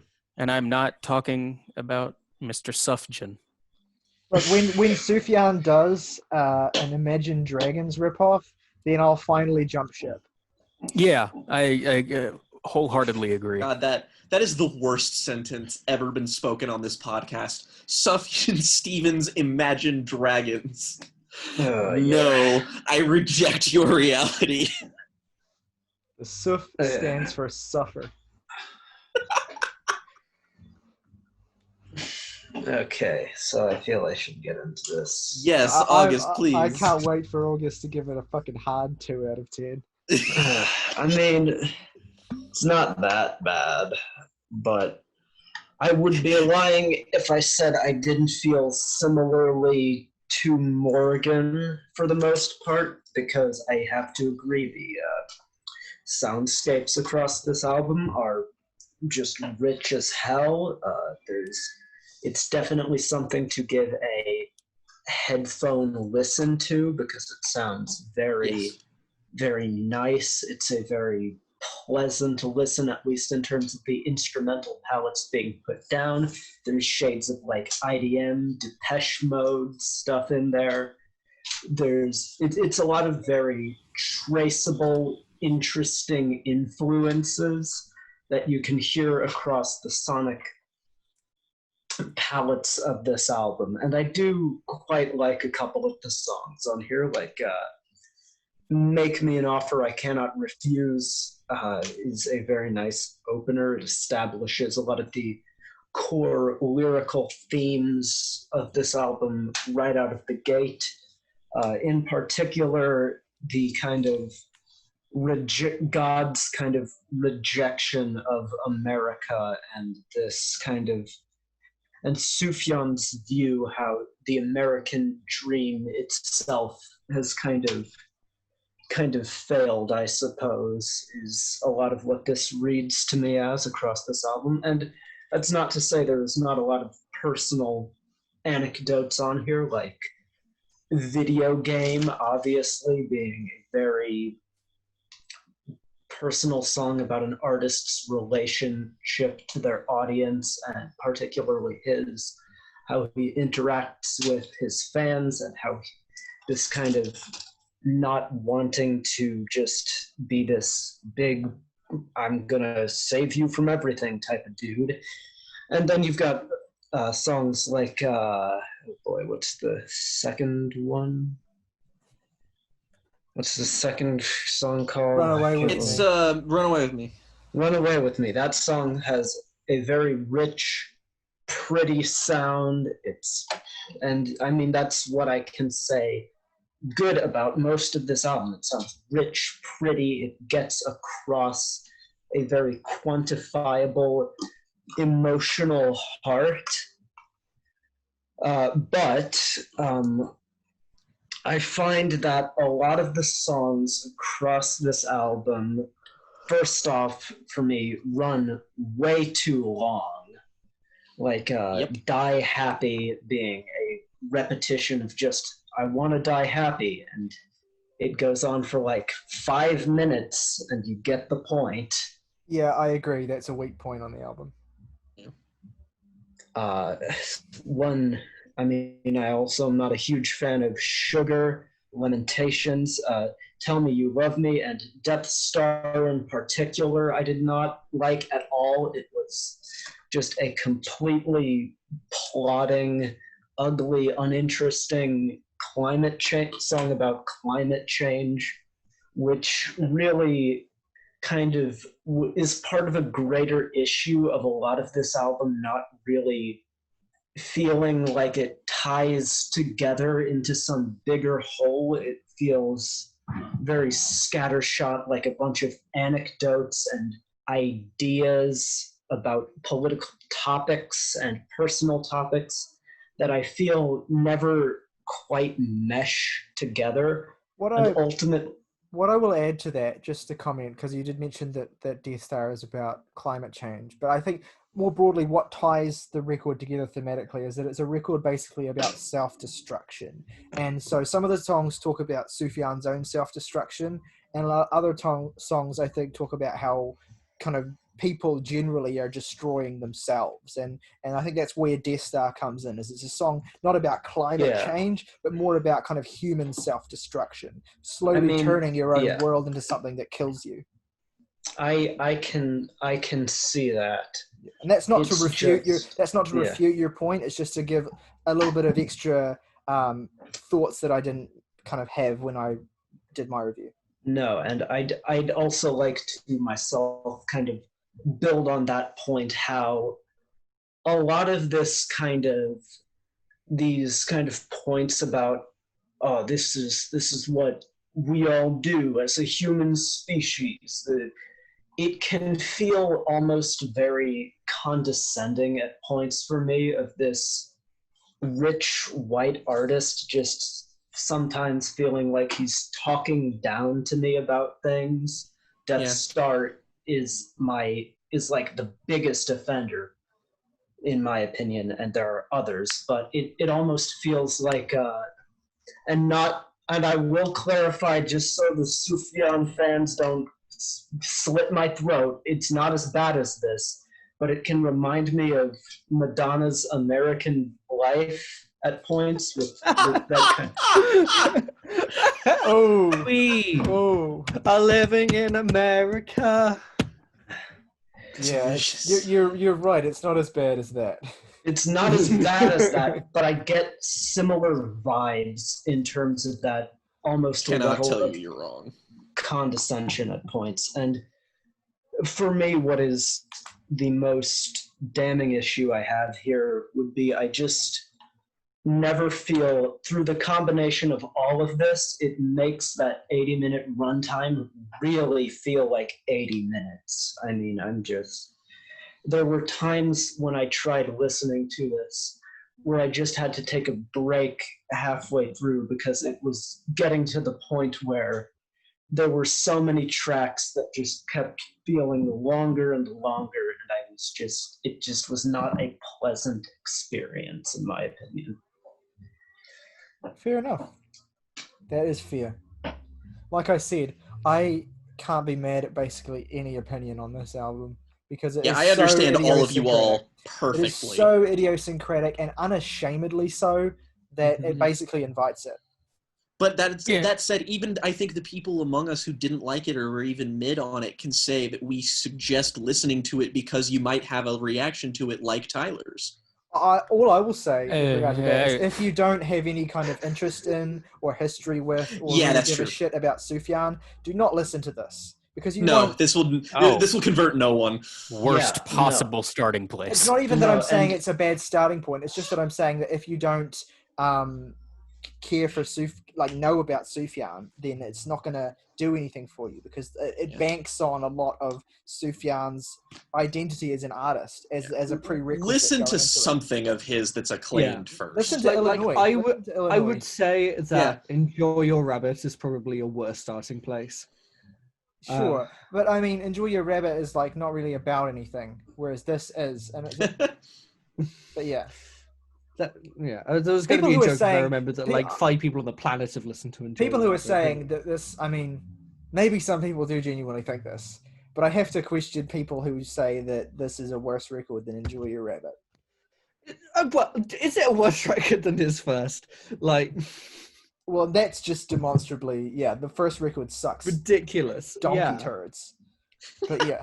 But anyway. Yeah, and I do think that's a good point you mentioned, because I have definitely found myself, about the Sufjan, like having to have a very strong emotional connection to him as an artist, because while I do like a lot of his work, it's never something I'm like constantly listening to, so that could also be a part of my disconnect, admittedly. Yeah, ever since Age of Odds, it's gotten super personal for Sufjan. Like those 2000s records, they're about him incidentally, but that's kind of just one layer to many layers of what they're about. Whereas everything since Age of Odds has been directly, deeply personal.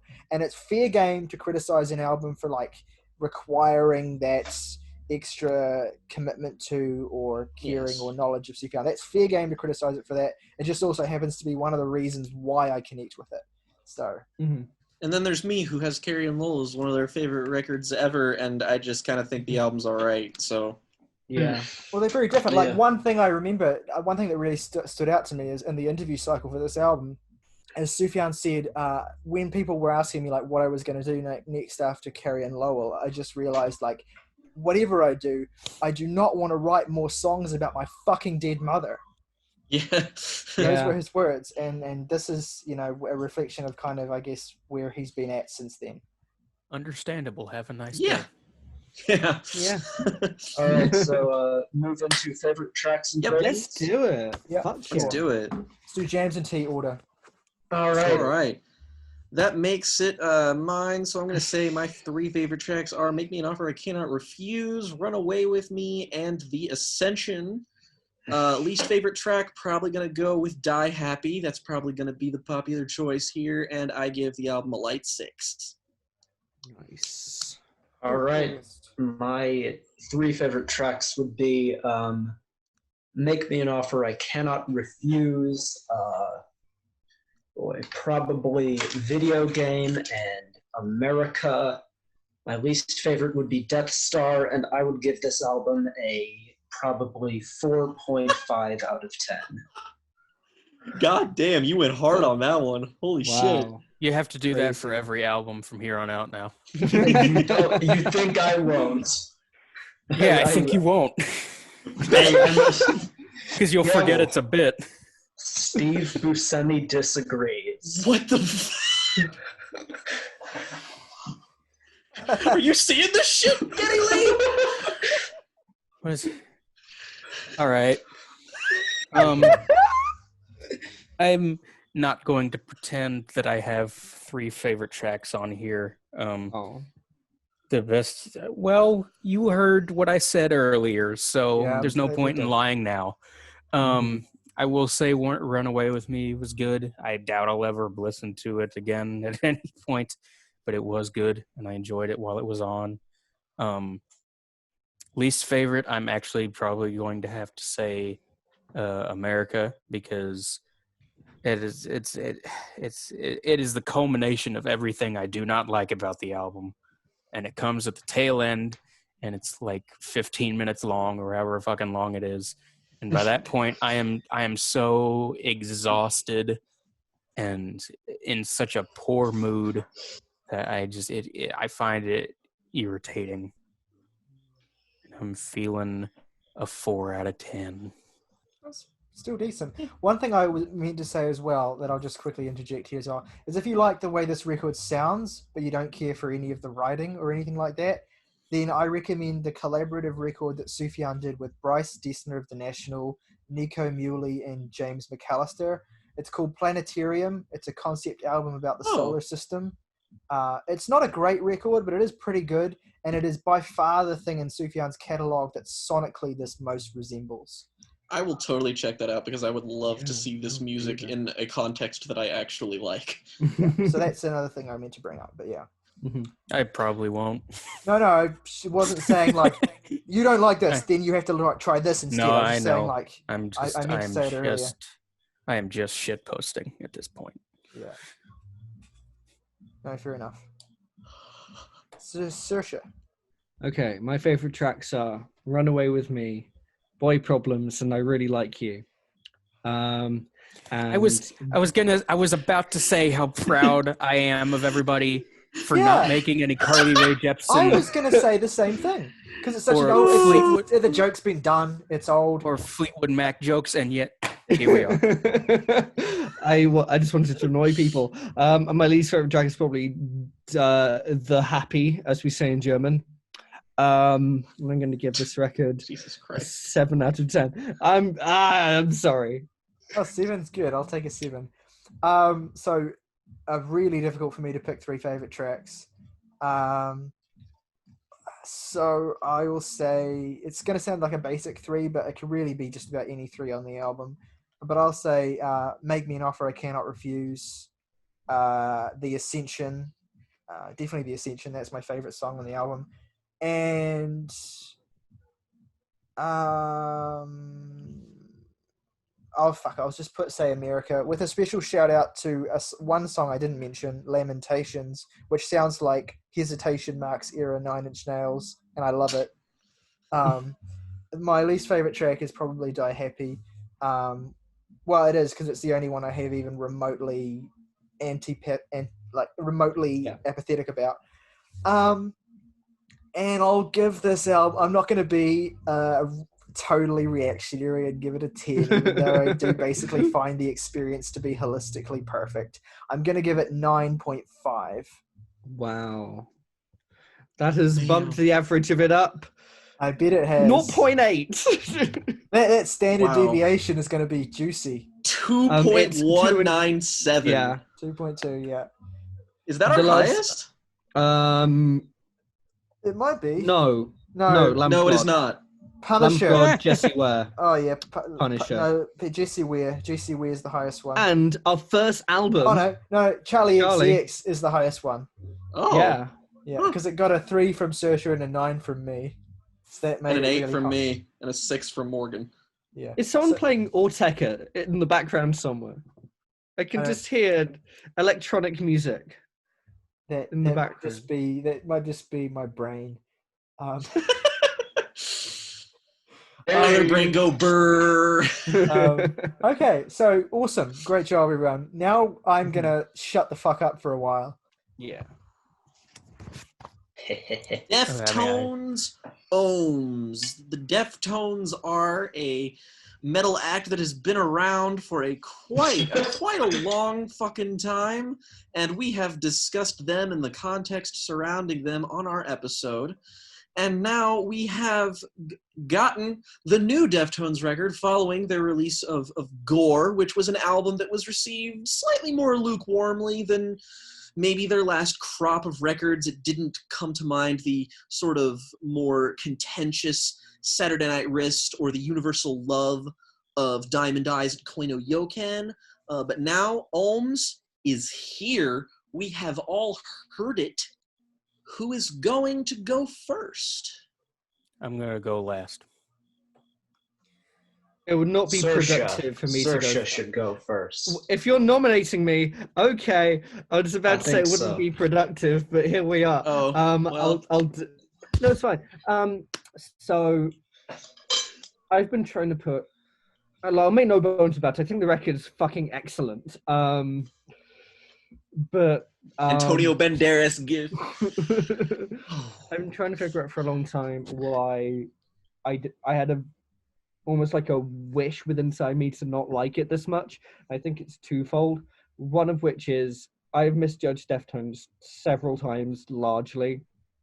I think in large part just because I remember being like 14 And when I wasn't doing homework, I just like throw on like whatever television station I was into that played rock at the time. And Deftones was on it a lot. And I was really into like emo and pop punk and pop emo from the mid 2010s. Not very good music now I think back to it, a lot of it, but a lot of it was good.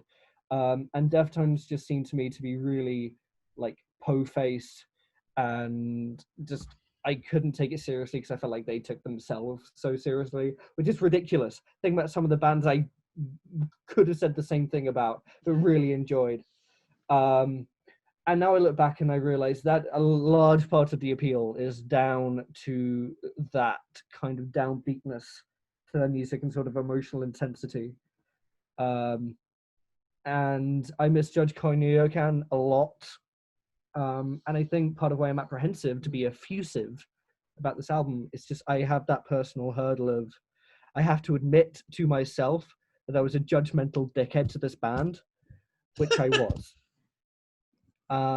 The other one is I've come to the realization that if I give this even a positive score, it will beat Punisher as the highest reviewed album, and I think Punisher is better. You're gonna have to shut up and deal. Yeah. So this is, even with my limited knowledge of the band, this is so obviously what they've been building towards for a very long time. It is the synthesis of their shoegazy stuff and the heavier shit into something that is almost like dream pop metal. And I fucking dig it so much. I've been going over in my head about whether I prefer this or Koinyokan, and my answer is that I think Koinyokan is overall a better record, but I like this more, and I like to listen to it more. If that is a fine take. I have only one gripe about the album, and it's a real fucking nitpick, and it's just on the opening track only, I find some of the more screamed vocals to be mixed in a slightly more grating way than other parts of the record. And that is where my criticisms end. The album really picks up for me on the third track, Urantia. Is that how you pronounce it? Urantia, whatever. I said Urantia, so yeah. It's got this really like punishing intro that's almost like a beat down that transitions into like dreamy shoegazy like dream pop shit, and then it does the dream pop shit at the same time as doing the beat downs, and I transcend into my mattress.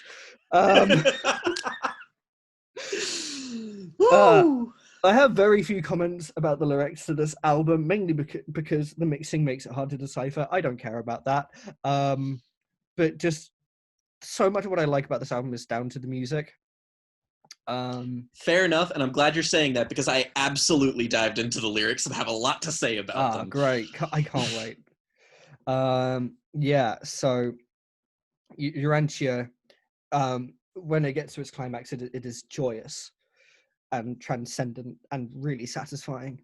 With the song Error, the drum beat just goes, and it goes and it goes and it goes, and the guitars are noisy and chaotic, and then the bass comes in with a riff that's amazing, and the sound of the bass is so thick, and it goes into these even more dreamy guitars, and it like blends metal with dream pop, and I'm going to keep coming back to that idea that I think that particular blend of genres is really exciting. I almost feel like this album is what, like if I think of the latest Hum record and I just add more things I like in music in general to it, I get this album.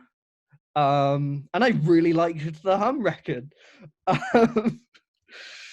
I don't have so much to say about the spell of mathematics, but mathematics is cool. Maths is cool. Don't let anyone tell you otherwise. Pompeii has these sort of watery guitars at the start, and it's sort of, gradually builds like metal chaos with this almost like lullaby type flow in the verses, and sort of fairy tale inspired lyrics that makes me wet. And it has probably my favorite moments on the album, with this sort of extended ambient section with sound effects and synths blending together. Oh, it's so good. Yeah. It's so good. The link is dead. It has these scratchy, feverish, frenetic guitars and drums, and it has an amazing flow, and the drums are great, and it goes so hard. Radiant City has this amazing bass riff, and everything feels like different instruments comes in. You have the bass riff, you have the drums, you have the guitars and the singing, and it feels so chaotic, like nothing should meld in it. It feels so arrhythmic, and then they blend and they meld, and nothing has changed to make that happen. They just do. And it's just so musically intricate and also satisfying, and it satisfies my brain and my heart and my ears. If I could eat this album, it would be a particularly bitter coffee pie, and it would taste amazing. Headless is really heavy and shoegazy. The line "We are entirely the same" seems to thematically resemble the totality of sort of what the song's doing. I will assume Jake will go deeper, and I think it's a really good line. And the closer is my favorite song of the record. It is one of my favorite songs of the year. It has this one amazing intro riff, and then it transitions into another amazing intro riff. And it's probably the closest the band gets to crafting like a conventional rock song. And I don't want it to sound like that's the only reason I like it. I just think that the blend of those ideas is really refreshing on the album, and it's a great way to close out the record by introducing this really fun riff that comes back in ways. And the song is also their same mix of shoegazy, dream pop, and metal. So fans have the same amount to love here, and I am a fan of this album. It just brings in so much of these other things on top of it that make it more, I don't want to say better, but more. And it's just really satisfying, and I love it. And it's a short review, but it's what I think, and I can't think I can say more than the whole record just goes. No, that visceral kind of reaction from you is like the ideal way I wanted somebody like you to experience a record this is why I wanted you to go first. Okay. August, okay. he's got it. He's got it. Oh, fuck. I mean, on that note, I am very welcome to going second. Just No, Go second. ahead. I just want to say, yeah, I just want to let the air come out of me. I talk so fast and I have air still in my lungs. I want to expel it with how good this record is. But yeah, as Saoirse mentioned the new Hum record. I mean, this makes that look like the new Thumb record, frankly. Been waiting all week to hear you say that. Right out the door, I mean, Genesis hits us with a brilliant, crushing mix of heavy guitar tones and just hypnotic keyboard drones. Chino's ear-splitting screams are distinct as ever across this album, but he's also got a very nice blend of much more reservedness within him, as has become typical with Deftones up to this point. And the greatest strength of Ohms is that it is a merger thematically, instrumentally, lyrically of everything that's come before in Deftones' catalog, as Saoirse has made a point of, and it is lovely. It might even be, I'll say that. It might be my favorite thing they've done. I mean, it's also building upon thematically with just everything they've done in their career. I mean, this album has just such an interesting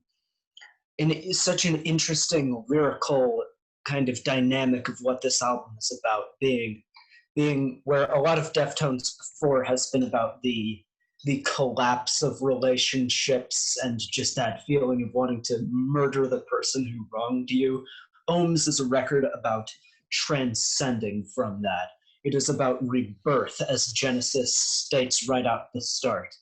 And it is also about the rebirth not only of the individual, but of the whole planet Earth, as songs like Pompeji and Ohms make a point of, to tie this idea of coming back in from just like a terrible relationship, or like tying that idea into the disasters and damage climate change and has caused to our planet. But the ultimate message to this album being that while, yes, we are in a shitty situation, just because we're here doesn't mean we have to spend our time moping about, just bemoaning our situation. We can rise collectively from where we are. We can better ourselves from this experience. It's just it's a very subtly uplifting record, I think, and it's incredibly addictive to listen to. And it's just reaffirmed by every song that, yes, this is a cool idea, this is a cool idea, this is a cool idea, oh, that's also a cool idea. No shit. It's just, it's the best thing they've made, in my opinion. It's awesome. I love it a lot. Let's fucking go. .jpg. My criticisms are so minor, I feel like mentioning them would not do this album justice. This is Like, this whole segment is the most serotonin I've had in years. Oh, today's so good, man. Oh.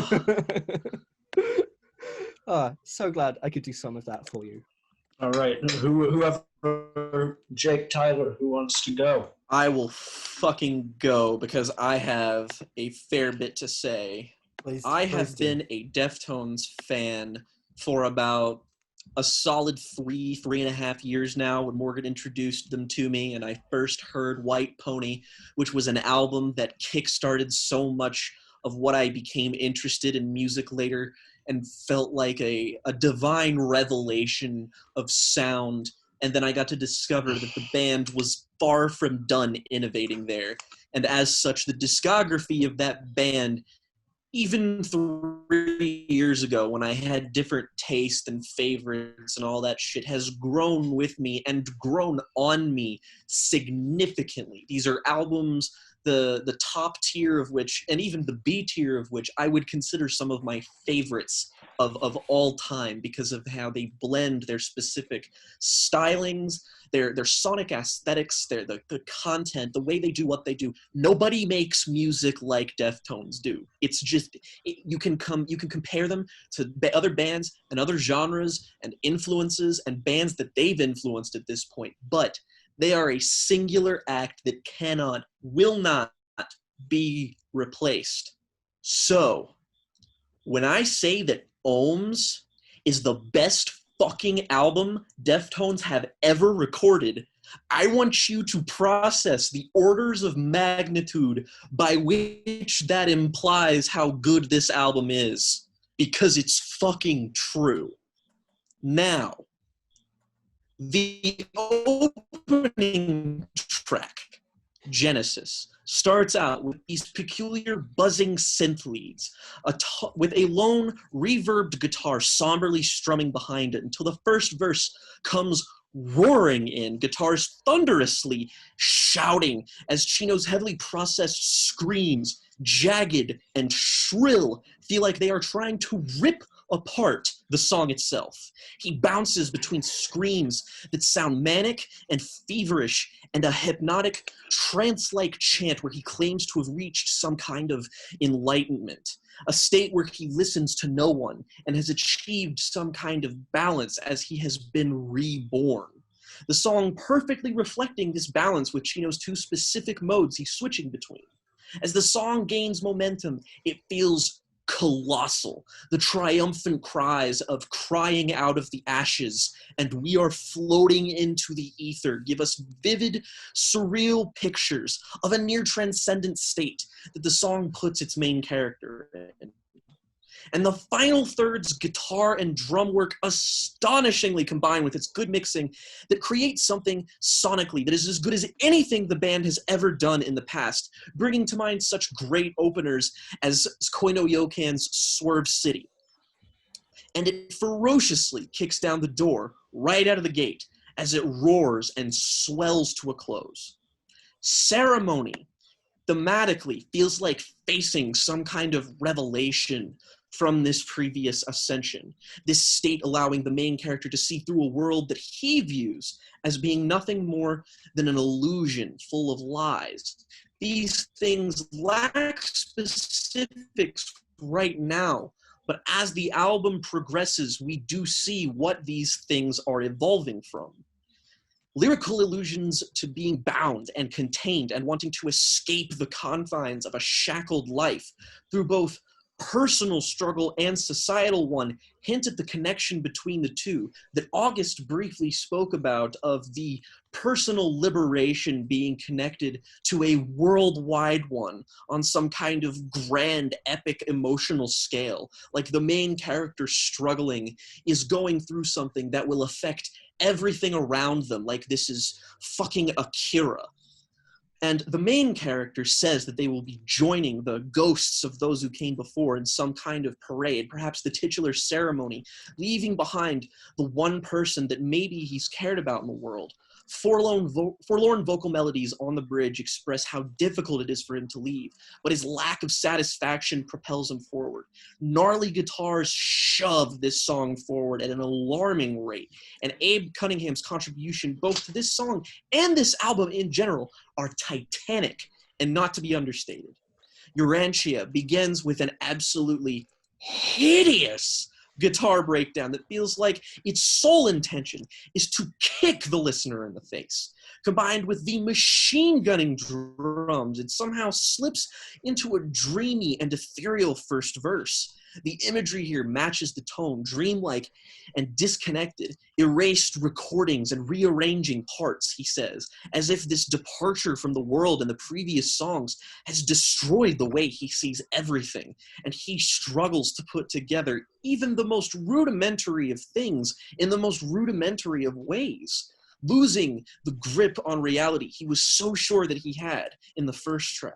It devolves into what else but describing a sexual encounter, as Deftones albums are oft to do, but there is an uncertainty here, a tilted axis between both parties involved that feels unsatisfying and unexpectedly terrifying. The main character tries to find an emotional connection in their similarities, saying that they're no more left like you, trying to give them some form of significance. Picture perfect strange imagined in one shape, it says, showing the main character and how they view the act of sex itself as taking precedence over all other things. The rest of the song proceeds to paint an increasingly vivid and bizarre metaphor for this encounter. The guitars on the final bridge absolutely tearing through the mix like a fucking storm. And now that it's over, the main character seems to have found some kind of solace in this. Through the channels of our dreams, he says, showing he's found something beyond pure physical fulfillment. Error absolutely shrieks to life immediately. Jagged, unkempt, and strained guitars buzz to life as the drums lead the song forward during the first verse. Ultimately, the dreamlike but still rapturous song continues with imagery of the two characters, probably from the previous song, running across grids, flying through the atmosphere, covered in neon light, escaping the confines of something far more powerful than they are. It's like the song has woken something up in the narrative that the characters are attempting to escape. Every lyric adding more and more to the absolutely bizarre details of this frankly drug-fueled haze of a track. The sound of this song, and even of the last three, feels like it is a culmination of everything Deftones have been trying to do in their 2010s run. The ferocity of Diamond Eyes or White Pony combined with the gnarly sonic ambition of something like Koino Yokan. And at the end of Error, there seems to be an impasse reached. I keep drowning. I kept nothing. I keep drying. I keep floating. The error in question of the song's title, perhaps referencing a chink in the armor of the false bravura that the main character has had before. The gnarliness of the album continues immediately into the spell of mathematics, as the manic nature of the first song on the album returns. A routine in the narrative of this track has established sexual pleasure and love distracting the main character from whatever their eventual goals were, if it even is that. In reality, this could be nothing more than adolescent gestures toward meaning and trying to understand one's place, misplaced confidence from a sexual relationship that makes them feel as if they are greater than they are. The song bouncing back and forth between dreamy declarations of submission, a codependency developing here in a very unhealthy way. In a story where he was so sure that he once held all the power, his realization at its beginning has led him to believe his partner holds this sacred key to life as he discovers he may be wrong. The song's tonal downturn in the second half, feeling as if it captures this exact feeling and vibe as it concludes with no vocals, as if he were lost, the guitar breakdown being absolutely vicious until the hand snaps continually return over a vast synthetic soundscape, echoing farther and farther away, like the main character has been sucked into a void, the ground beneath him feeling like it's been pulled out, and he is now lost in the vision of his own misguided perception, a perfect mirror of both what tragic codependency is like, both sonically and narratively. Pompeii seems to take place from deep within the void that the main character was sucked into on the previous song, immediately starting out as dissonant and lonely as forlorn guitar chords and a steady set of drums complement immediate lyrical allusions to the depths of the ocean, being empty bodies that sink. But then the song kicks into gear and the album's manic sensibilities once again return as Chino comes crashing through during the chorus to scream at Jesus Christ himself, raising a glass to drink in hell. But then the song returns to its soft lull again, more allusions to being locked away, loneliness, and a lack of ability to believe in anything. And then it comes back swinging in once again, where we learn once again we tear down the idea of Jesus Christ, mainly as a savior, saying that he died in vain because of the suffering our character and the world itself still feels, as this sacrifice felt pointless. This song and many others here have come to settle with me personally in a very deeply transcendent way, as this specifically describes the helplessness, emptiness, and primal frustration and rage one internalizes when in the lower end of a codependent or abusive relationship, lost amidst a sea of darkness you can only scream into, with no hope of being heard by anyone. Also mirroring the societal, just absolute tension we feel with the world right now, as we feel and lament our helplessness at the oncoming tides of change. I think as a result, the momentum and shifting gears of the song help create a sense of whiplash, but the darker emotional content, even for this band, deserves to put this song up there with the likes of Sex Tape and Digital Bath in my eyes. The main character towards the end begins to find solace in pain and chaos, saying that it feels warmth, irreversibly changing him as he feels he raises a toast to drink in hell itself again, but this time feeling more triumphant than bitter. The final 2 minutes of the song is a purely sonic descent into loneliness. Sounds of water gently brushing against a shoreline, seagulls in the distance, and a steady Vangelis-like synth lead make themselves finally back to the surface world. The synth teases something warm, something revelatory, but fades into the distance as the song concludes. And then we have The Link is Dead, which is seamlessly transitioned into more Vangelis-like synth, starting off with this tense, strained pulls of the guitar until the song erupts. It begins with this incendiary line of "Thanks, you want action?"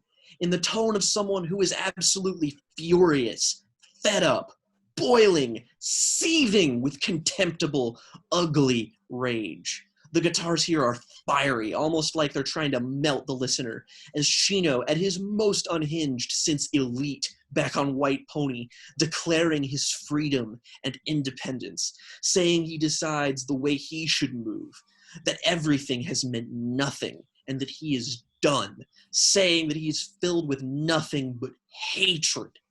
The song barrels forth cries of furious defiance as the drums and anxious timbre in the background feel crushed under the sheer weight of the tense guitars, and still feel like little more than a gentle push against the magnitude of Chino, saying that this is nothing more than pent-up frustration from the last track and from the first half of the album in general, and him now mercilessly unleashing it into one explosive act.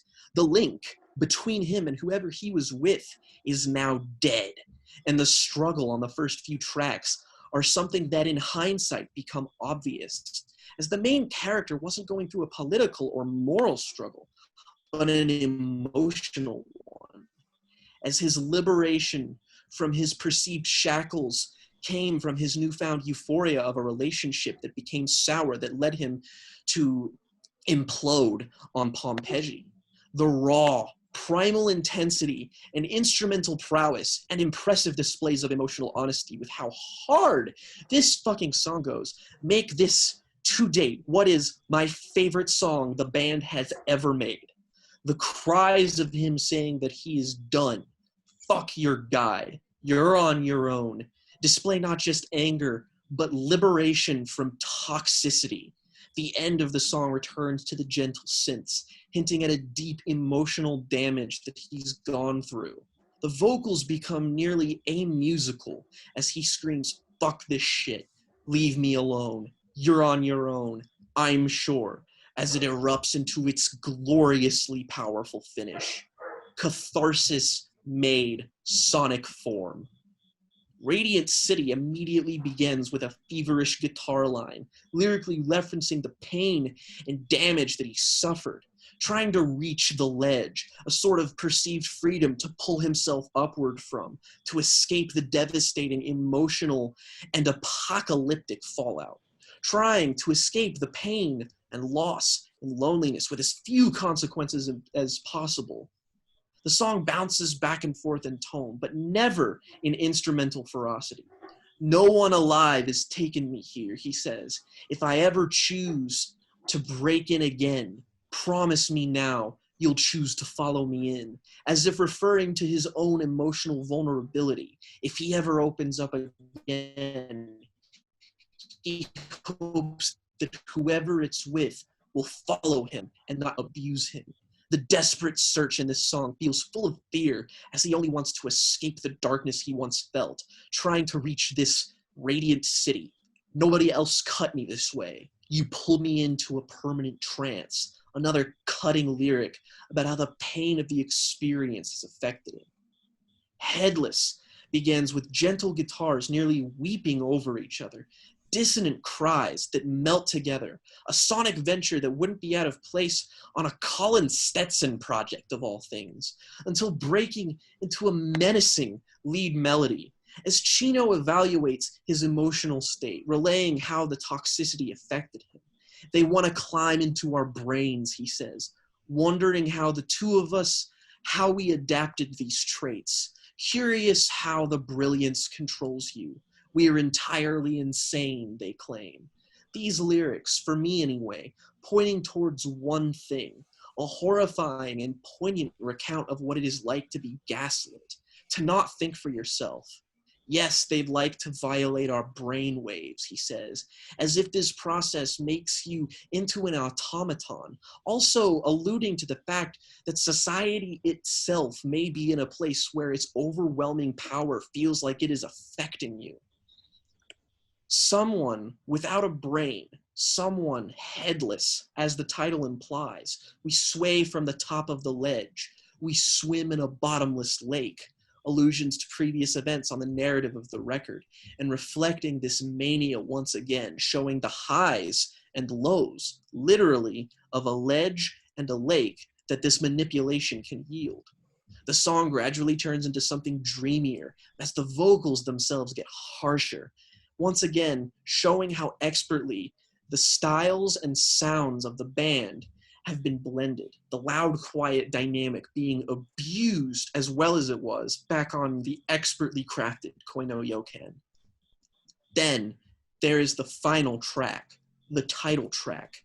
This is basically what I assume doing a shitload of uppers and driving in a car at 1,000,000 miles an hour must feel like.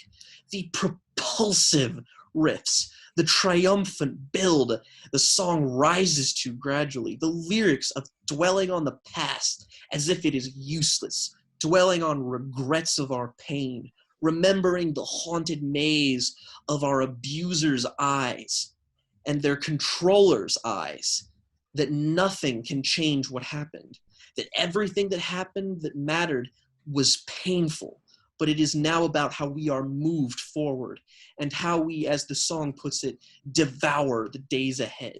Allusions to the human mind's complexity and the haunted maze of our minds and its infinite capacity for emotional turmoil or emotional euphoria going forward. The song confidently asserts that it doesn't matter. The final words, time will not change this. We shall remain. We are still here. What's in the past is in the past, and the guitars rise as they pummel the song's riff into your brain, bringing the song and the record itself to its conclusion. The way this track and the previous ones connect the personal conflict of its main character to a more universal sense of unease, the disruption, evolution, and subsequent transcendence featured is connecting the strong emotions on a worldwide scale, making everything feel larger than life in a sort of coming of age, but also a youthful, immature realization that one goes through. So, in essence, I think that Ohms, the title of which refers to electronic resistance between two conductors, a clever play on the power dynamic expressed in these songs, is not only a great album from one of the most consistently innovative metal acts today, but a towering achievement. It is the band taking everything they have learned throughout their career and synthesizing it into something emotionally evocative, exciting, but also mature, while still remaining holistic and containing something for everyone. The quintessential sound from Diamond Eyes, White Pony, and Koi no Yokan is here. The ferocious guitars, the pointed lyricism from the band's best moments, and the dreaminess and texture from outings like Saturday Night Wrist or Gore, but done with a confidence that expands and perfects the ideas that maybe weren't fleshed out enough on those records. At a lean 46 minutes, it is expansive, it is immediate, it is hypnotic, aggressive, entrancing, and much to my surprise, considering my enormous affinity and even strong emotional attachments to records like Koi no Yokan, and attachments of my musical development that I consider foundational, like White Pony, is my favorite record the band has made to date, striking an emotional connection with me that I haven't found in a metal record in some time, but also excites me in the same primal, visceral way, in a textural way that White Pony did when I first heard it, blowing my mind years ago. And Deftones finally, in 2020, have blown my mind in equal measure one last time. Sai. Jake. That was the good Jake. shit. And between this, I love it. Between Yeah. this and your Painting of a Panic Attack review, Jake, your writing is just insane. Thank you. Thank you Jake so is much. such a good writer. Like, Yeah. have you read his book? Like, it's good. No, but This that was record just lit a fire under me, man. That was just an Oh. impeccable analysis. So much stuff, like any good analysis, so much stuff that I had never picked up on, but also stuff that as soon as you said it, because of the amount of time I spent with the record, I could instantly click back to what you were referring to, and it all just fell into place. Exactly what I wanted. Thank you so much. God. Yeah. I'm so glad that this has both the review I did, which was just, it just goes, and the Yes. review Jake did, which was more cerebral than that. I'm See, and glad that's the both thing. of Like, those on a exist. cerebral level, I think this is impressive and worth noting and all of that. But at the same time, Saoirse just said that it just goes. It's so exciting. That's why it's great. Mm-hmm. Oh, All God. right. Since Morgan wants to go last, I'll go Yeah. next. And Yeah. I've been so excited for Tyler and Morgan's segment on this. You have no idea. Don't temper your excitement because I'm not going to say very much because for reasons that'll become clear. Brevity is the soul of wit, my friend. Yeah, exactly. Across the numerous episodes that we've done of the show, it's a thing that's kind of become predictable with me is that with a lot of records, especially records that I care for, I'll go super, super in depth and I'll do the analyses and I'll read the analyses. And I did it for Reanimator and I did it even to a certain extent for the Fleet Fox album last week as well. And so I'm not going to do that this week. I am going to say 4 words. This album is perfect. And aside from that, instead of listening to me grumble on or go rave on for upwards of 10, 20 minutes, listen to my friends. They're right. And everything they say, I co-sign. Morgan. Tyler, you beautiful fucker. I love you, Tyler. Well, Oh, this is it. in the I love Morgan complete too. in the complete opposite turn, I have become Tyler in this instance. I am become Tyler, destroyer of music criticism. Oh, how the turns have tabled. Because Well, the I foot have is on the other shoe, it seems.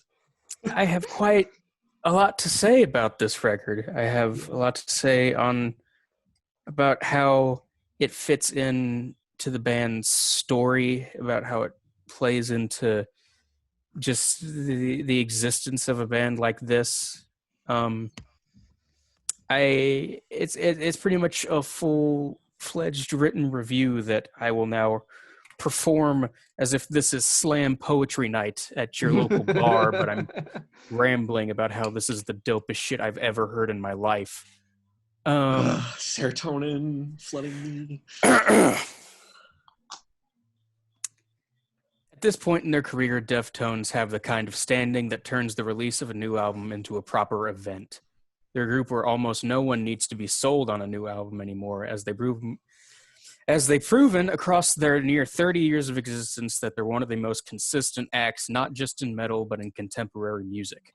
And more importantly, the discography is as creatively restless as it is congruent. It's never easy to tell if one album will be better than the last, but it's a safe bet that it will be different in fascinating and rewarding ways. Speaking from my own experience, I wasn't nearly as excited for anything this year across any medium as I was for Ohms. Deftones are one of my favorite bands of all time, and they've never given me a reason to doubt them. Even the uneven gore ultimately comes out very favorably for me. And after listening to Ohms, it's quite clear the faith that me and so many other fans had in the band wasn't misplaced in the slightest. At a certain point, it becomes absurd how frequently brilliant the results of these 5 musicians working together are. It seems unrealistic. One starts to think that just by the law of averages, they would have a miss at some point.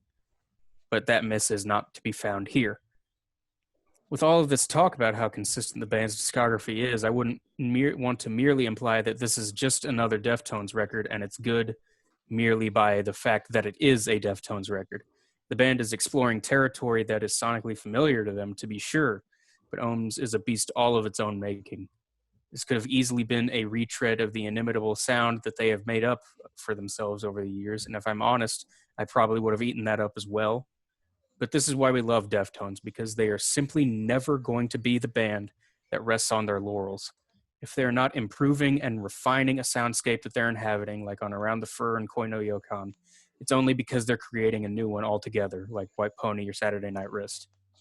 And if I had to compare Ohms to any other Deftones album in particular, even if I think that such a task is, in and of itself is a bit reductive, it would actually be the 2003 self-titled release, a record that saw the band double down on the untamed aggression seen on portions of White Pony while simultaneously pushing the sound farther than it had ever gone, embracing experiments with electronic, dream pop, and shoegaze, as well as post-rock reminiscent atmosphere. But the problem the self-titled record occasionally ran into was a failure to properly marry the multifaceted sides of the band's ambition. This isn't a problem specific to the self-titled record either. Even Saturday Night Wrist, a record I love even more than self-titled, sometimes stumbled over itself in presenting complete unification. Koi no Yokan came the closest to marrying all of these elements, and up until now, I thought that was as good as this kind of hybrid of sonic ambition can get. But as if in an effort to prove me wrong, Ohms immediately lets you know that they've managed to one-up themselves again. Opening track Genesis is, simply put, one of the finest compositions the band has ever put together. The best way, and also the most pretentious way that I can use to describe it, is to say that it essentially sounds like every track on Koi no Yokan playing all at the same time, all at once being sonically heavy enough to wake the dead themselves and achingly gorgeous, as sonically dense and as atmospherically blissful as your average IDM track. It's the perfect marriage of nearly everything Deftones have ever attempted, and it's not even on my top 3 favorite tracks of the album. And that's just because how every single song on Ohms is as good as the one before it, if not occasionally somehow better. Picking 3 distinct favorites here is an exercise in folly. Even the very, very best Deftones albums had standout tracks on them, but Ohms is so focused on complete sonic and artistic synergy that picking one track over another comes down to nothing more than seeing how you feel on whatever day you find yourself listening to it. It could be the Titanic Ceremony, as it alternates between angular, sharp verses and choruses heavy and all-encompassing enough to level oceans. It could be the pummeling Urantia, which starts with one of the downright heaviest riffs I've heard in metal in years, and then lost my place, and then carries itself into one of the most unsettling soundscapes they've ever created in the verses. It could be the propulsive Error, which shows the band as satisfyingly energized and rhythmically tight as they've ever been. The mesmerizing midway point of The Spell of Mathematics has perhaps the most rhythmically satisfying passage of the band's career in the bridge, and the rest of the song isn't far behind that in terms of pure greatness. Pompeii not only tosses aside song structure altogether, but even makes the idea of following a regular, traditionally pleasant chord progression seem like something beneath this group of people. This Link is Dead, simply put, is the hardest the band has gone since Royal on Diamond Eyes, and probably only Elite on White Pony before that, as well as featuring the sickest, grooviest breakdowns of their whole career. Radiant City's gnarly, addictive core riffs almost make the previous Swerve City look quaint. Not a knock, by the way. I still prefer Swerve City overall, but my lord, dat riff though. Headless is a lumbering beast of discordant, battering atmosphere that only this band could ever dream up. To me, it was the biggest grower on the record, only revealing its subtle brilliance on subsequent listens. And the title track and closer, Ohms, is perhaps the finest mission statement the band has created for themselves. Perhaps the only thing that I have in the way of a flaw regarding the album is that they picked this as the lead single. Despite my aversion to just the notion of bands releasing the final tracks on their albums as singles in any context, the brilliance of the title track can only be properly absorbed when it comes as the final masterstroke in a series of 10 of the most shining examples of what Deftones are and what they can be. The deeply resonant opening line, "We're surrounded by debris of the past, and it's too late to cause a change, and the tides," can be interpreted in many ways, much like the rest of the song's lyrical content. But I think it, and by proxy the rest of the song and even the album it's on, function as the best encapsulation of where this band are as people and as creatives at this point in time. Despite everything that has happened over 30 years, despite unexpected tragedies and the difficulty inherent in just being a person living in the world around us, despite everything life has thrown at them, their mission has never changed. They are still fucking Deftones, and more than that, they are Deftones at the top of their fucking game. Frankly, this is the kind of sentiment I think all of us could use, not even because of current events, but just as people who inevitably struggle, sometimes regardless of whether or not the rest of the world struggles with us. It's both immensely rewarding to be along for the ride with this band, and immensely rewarding to be able to listen to something that's just this damn good, regardless of one's relationship with the band. To put it simply, Ohms is the best album of 2020 and the best metal album since Diamond Eyes. And to put it a bit less simply, it's one of the most powerful, resonant pieces of music I have consumed in my 20 years of life. Time can only tell if it will take Diamond Eyes' place as my favorite Deftones record.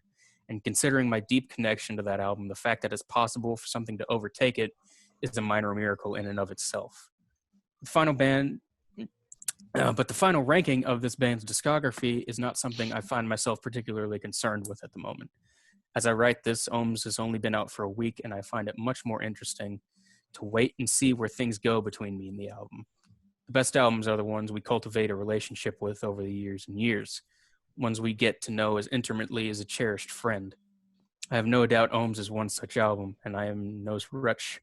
I am in no rush to see it fully flesh itself out to me as time goes by. This kind of album, a kind we're lucky to get maybe one of each a year, stands as a reminder that the best kind of relationships, not even relationships with art, but ones with people, cannot be fully appreciated in a mere week.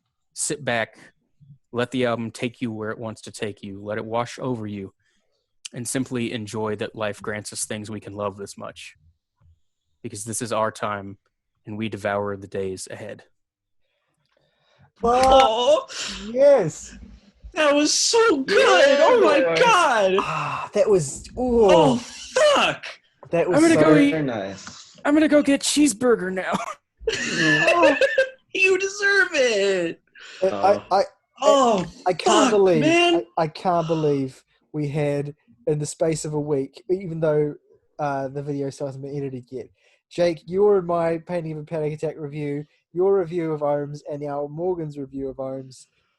4 of the best. I mean, I shouldn't really put myself in there. It's a bit presumptuous. You should. I was really proud of that review. No, let me do it for you. You should. But anyway, like the fact that we as a unit are functioning like as well as we are this deep into it is real nice. And it I mean, helps Morgan that we put have, it the best. It helps that we have. I was also very skill. proud of. I was also very proud of what I said about Frightened Rabbit. Everything. But, Yes, Of and course. as was I. Like that goes without saying. I just think that like we have settled into such a consistent groove, and now that we're talking about things we can be passionate about, I love that we have taken maximal advantage of that and just absolutely fucking gone. yeah. Well, it's like we've been doing this for. They say you have to do what, like 50 episodes of a podcast before you're good at it. Yeah, that's said to be the number. Yeah, this is our 19th normal episode. We've done a bunch more content than that. Yeah. We have been doing this for 5 months. 4 God, months. 4 and a bit. 4 months. Yeah. But yeah, my point Damn. is that I think back to my childish flailing trying to describe my opinions on the Charlie album or the 1975 album, and then look at just personally how far my pride in what I contribute has Your come. Frightened Rabbit stuff is excellent, and even when you're doing just visceral reactions like you just did with Ohms, it's great. You've made such progress. Thank you. But that's my point. Is that if I have made that progress, and I think all of us probably gotten a lot better at just doing this. Yes. Oh, Yes. God, yes. I would agree. All right. So oh yeah. let's do shall we move into our favorite tracks and ratings then? Yeah, let's do it. Morgan will probably be here by the time. He will. Well, let's Yeah, leave he Morgan can- until last, Yeah, or at we least can until he say gets here. Yeah. Sure. All right, I'll go first. Why not? So I just realized that I wrote that much about Deftones and talked about how much I love this album and did not even attempt to pick my 3 favorite tracks. Just didn't even cross my mind. Okay, so I'm gonna say Genesis, Error, and This Link is Dead. Least favorite track, I don't have one. I guess if you put a gun to my head and made me pick one, I would let you shoot me. The album is a 10 out of 10. Amazing. Oh, that's hot. That's real hot. All right, It's a right. 10 Who wants to out go of 10. next? Who wants to go next? Oh, you know, if we I'll go next. Sod it. Yeah. Do it. I'm sorry, but anyway, my favorite tracks are "You Ain't Sure," "The Link Is Dead," and "Ohms," which, if you didn't know, is a scientific unit for a measurement of electrical resistance. Well, Jake Like said we that in his already review. mentioned. So, Oh, did you? I must yeah, have I missed did. that. Sorry. It was a good review. I must have missed it. I hate myself so much. It's so Great classic jabs and tea gaff there. Except it's forget not me something that forgetting was- something. I know. But like, look, Just that's kind mention- of what I love about doing this is that this is one of the few places where I feel secure in fucking up. Yeah, Yeah, true. And it's immortalized forever. exactly. And did you have a least favorite track or a I rating? can't wait for my future students to watch that. Yeah. My least favorite track is Genesis, and I'm giving this an 8.5. Hey. A Fellini special. All right, we'll skip over. How much is a $5 shake? We'll come back to Morgan. August. 3 favorite tracks are. Oh, fuck. Yeah. I'd It have really to do be say- like that. Ohms, Pompeii. Oh, fuck. Oh, boy, I gotta think about this. What do I include here? Oh, no. Oh, no. Oh, no. Fuck Ceremony. I'll put it. The Ceremony, my least favorite, only by virtue of it being the first in the track list, is Genesis. And I am giving this album a hearty 9 out of 10. My God! It's official. Bashimi said it. 9 out of 10. Oh, 9 man. oh boy. Jack That the knee. means my 3 favorite fucking tracks. My 3 favorite tracks are This Link is Dead, Pompeii, and Ohms.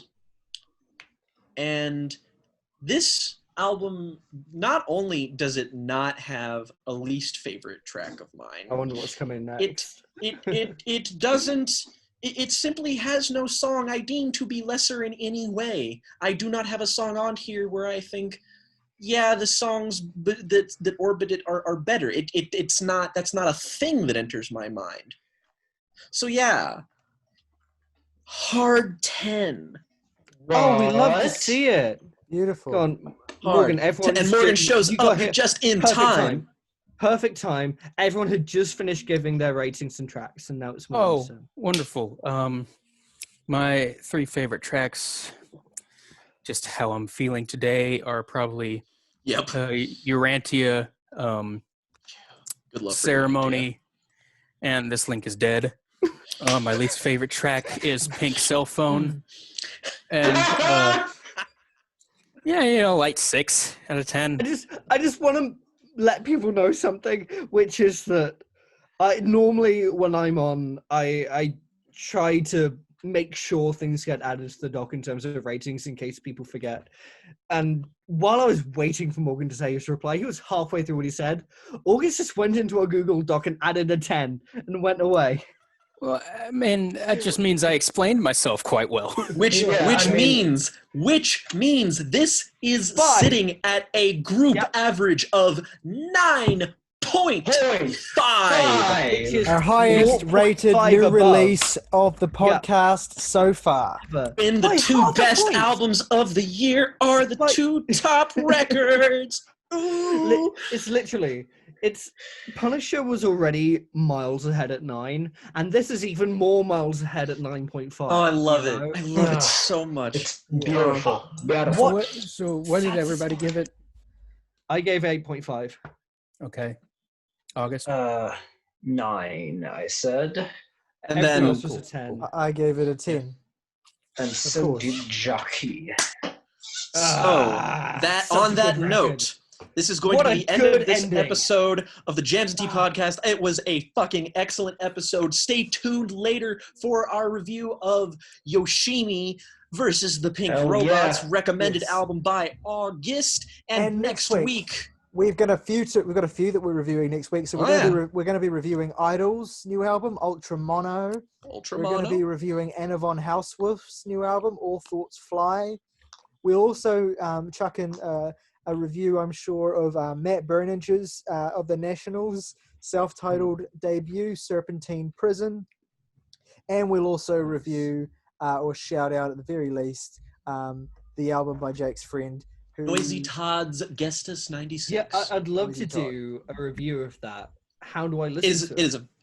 It's on all streaming platforms. It's on Apple Music, Spotify. It's Okay. it's there. It's Can 25 someone minutes long. add it to the doc so I can look for it and copy and paste it? Yes. Thank you. You know, and while you're doing that, I will take us out, as always. Rock over London. Rock on Chicago.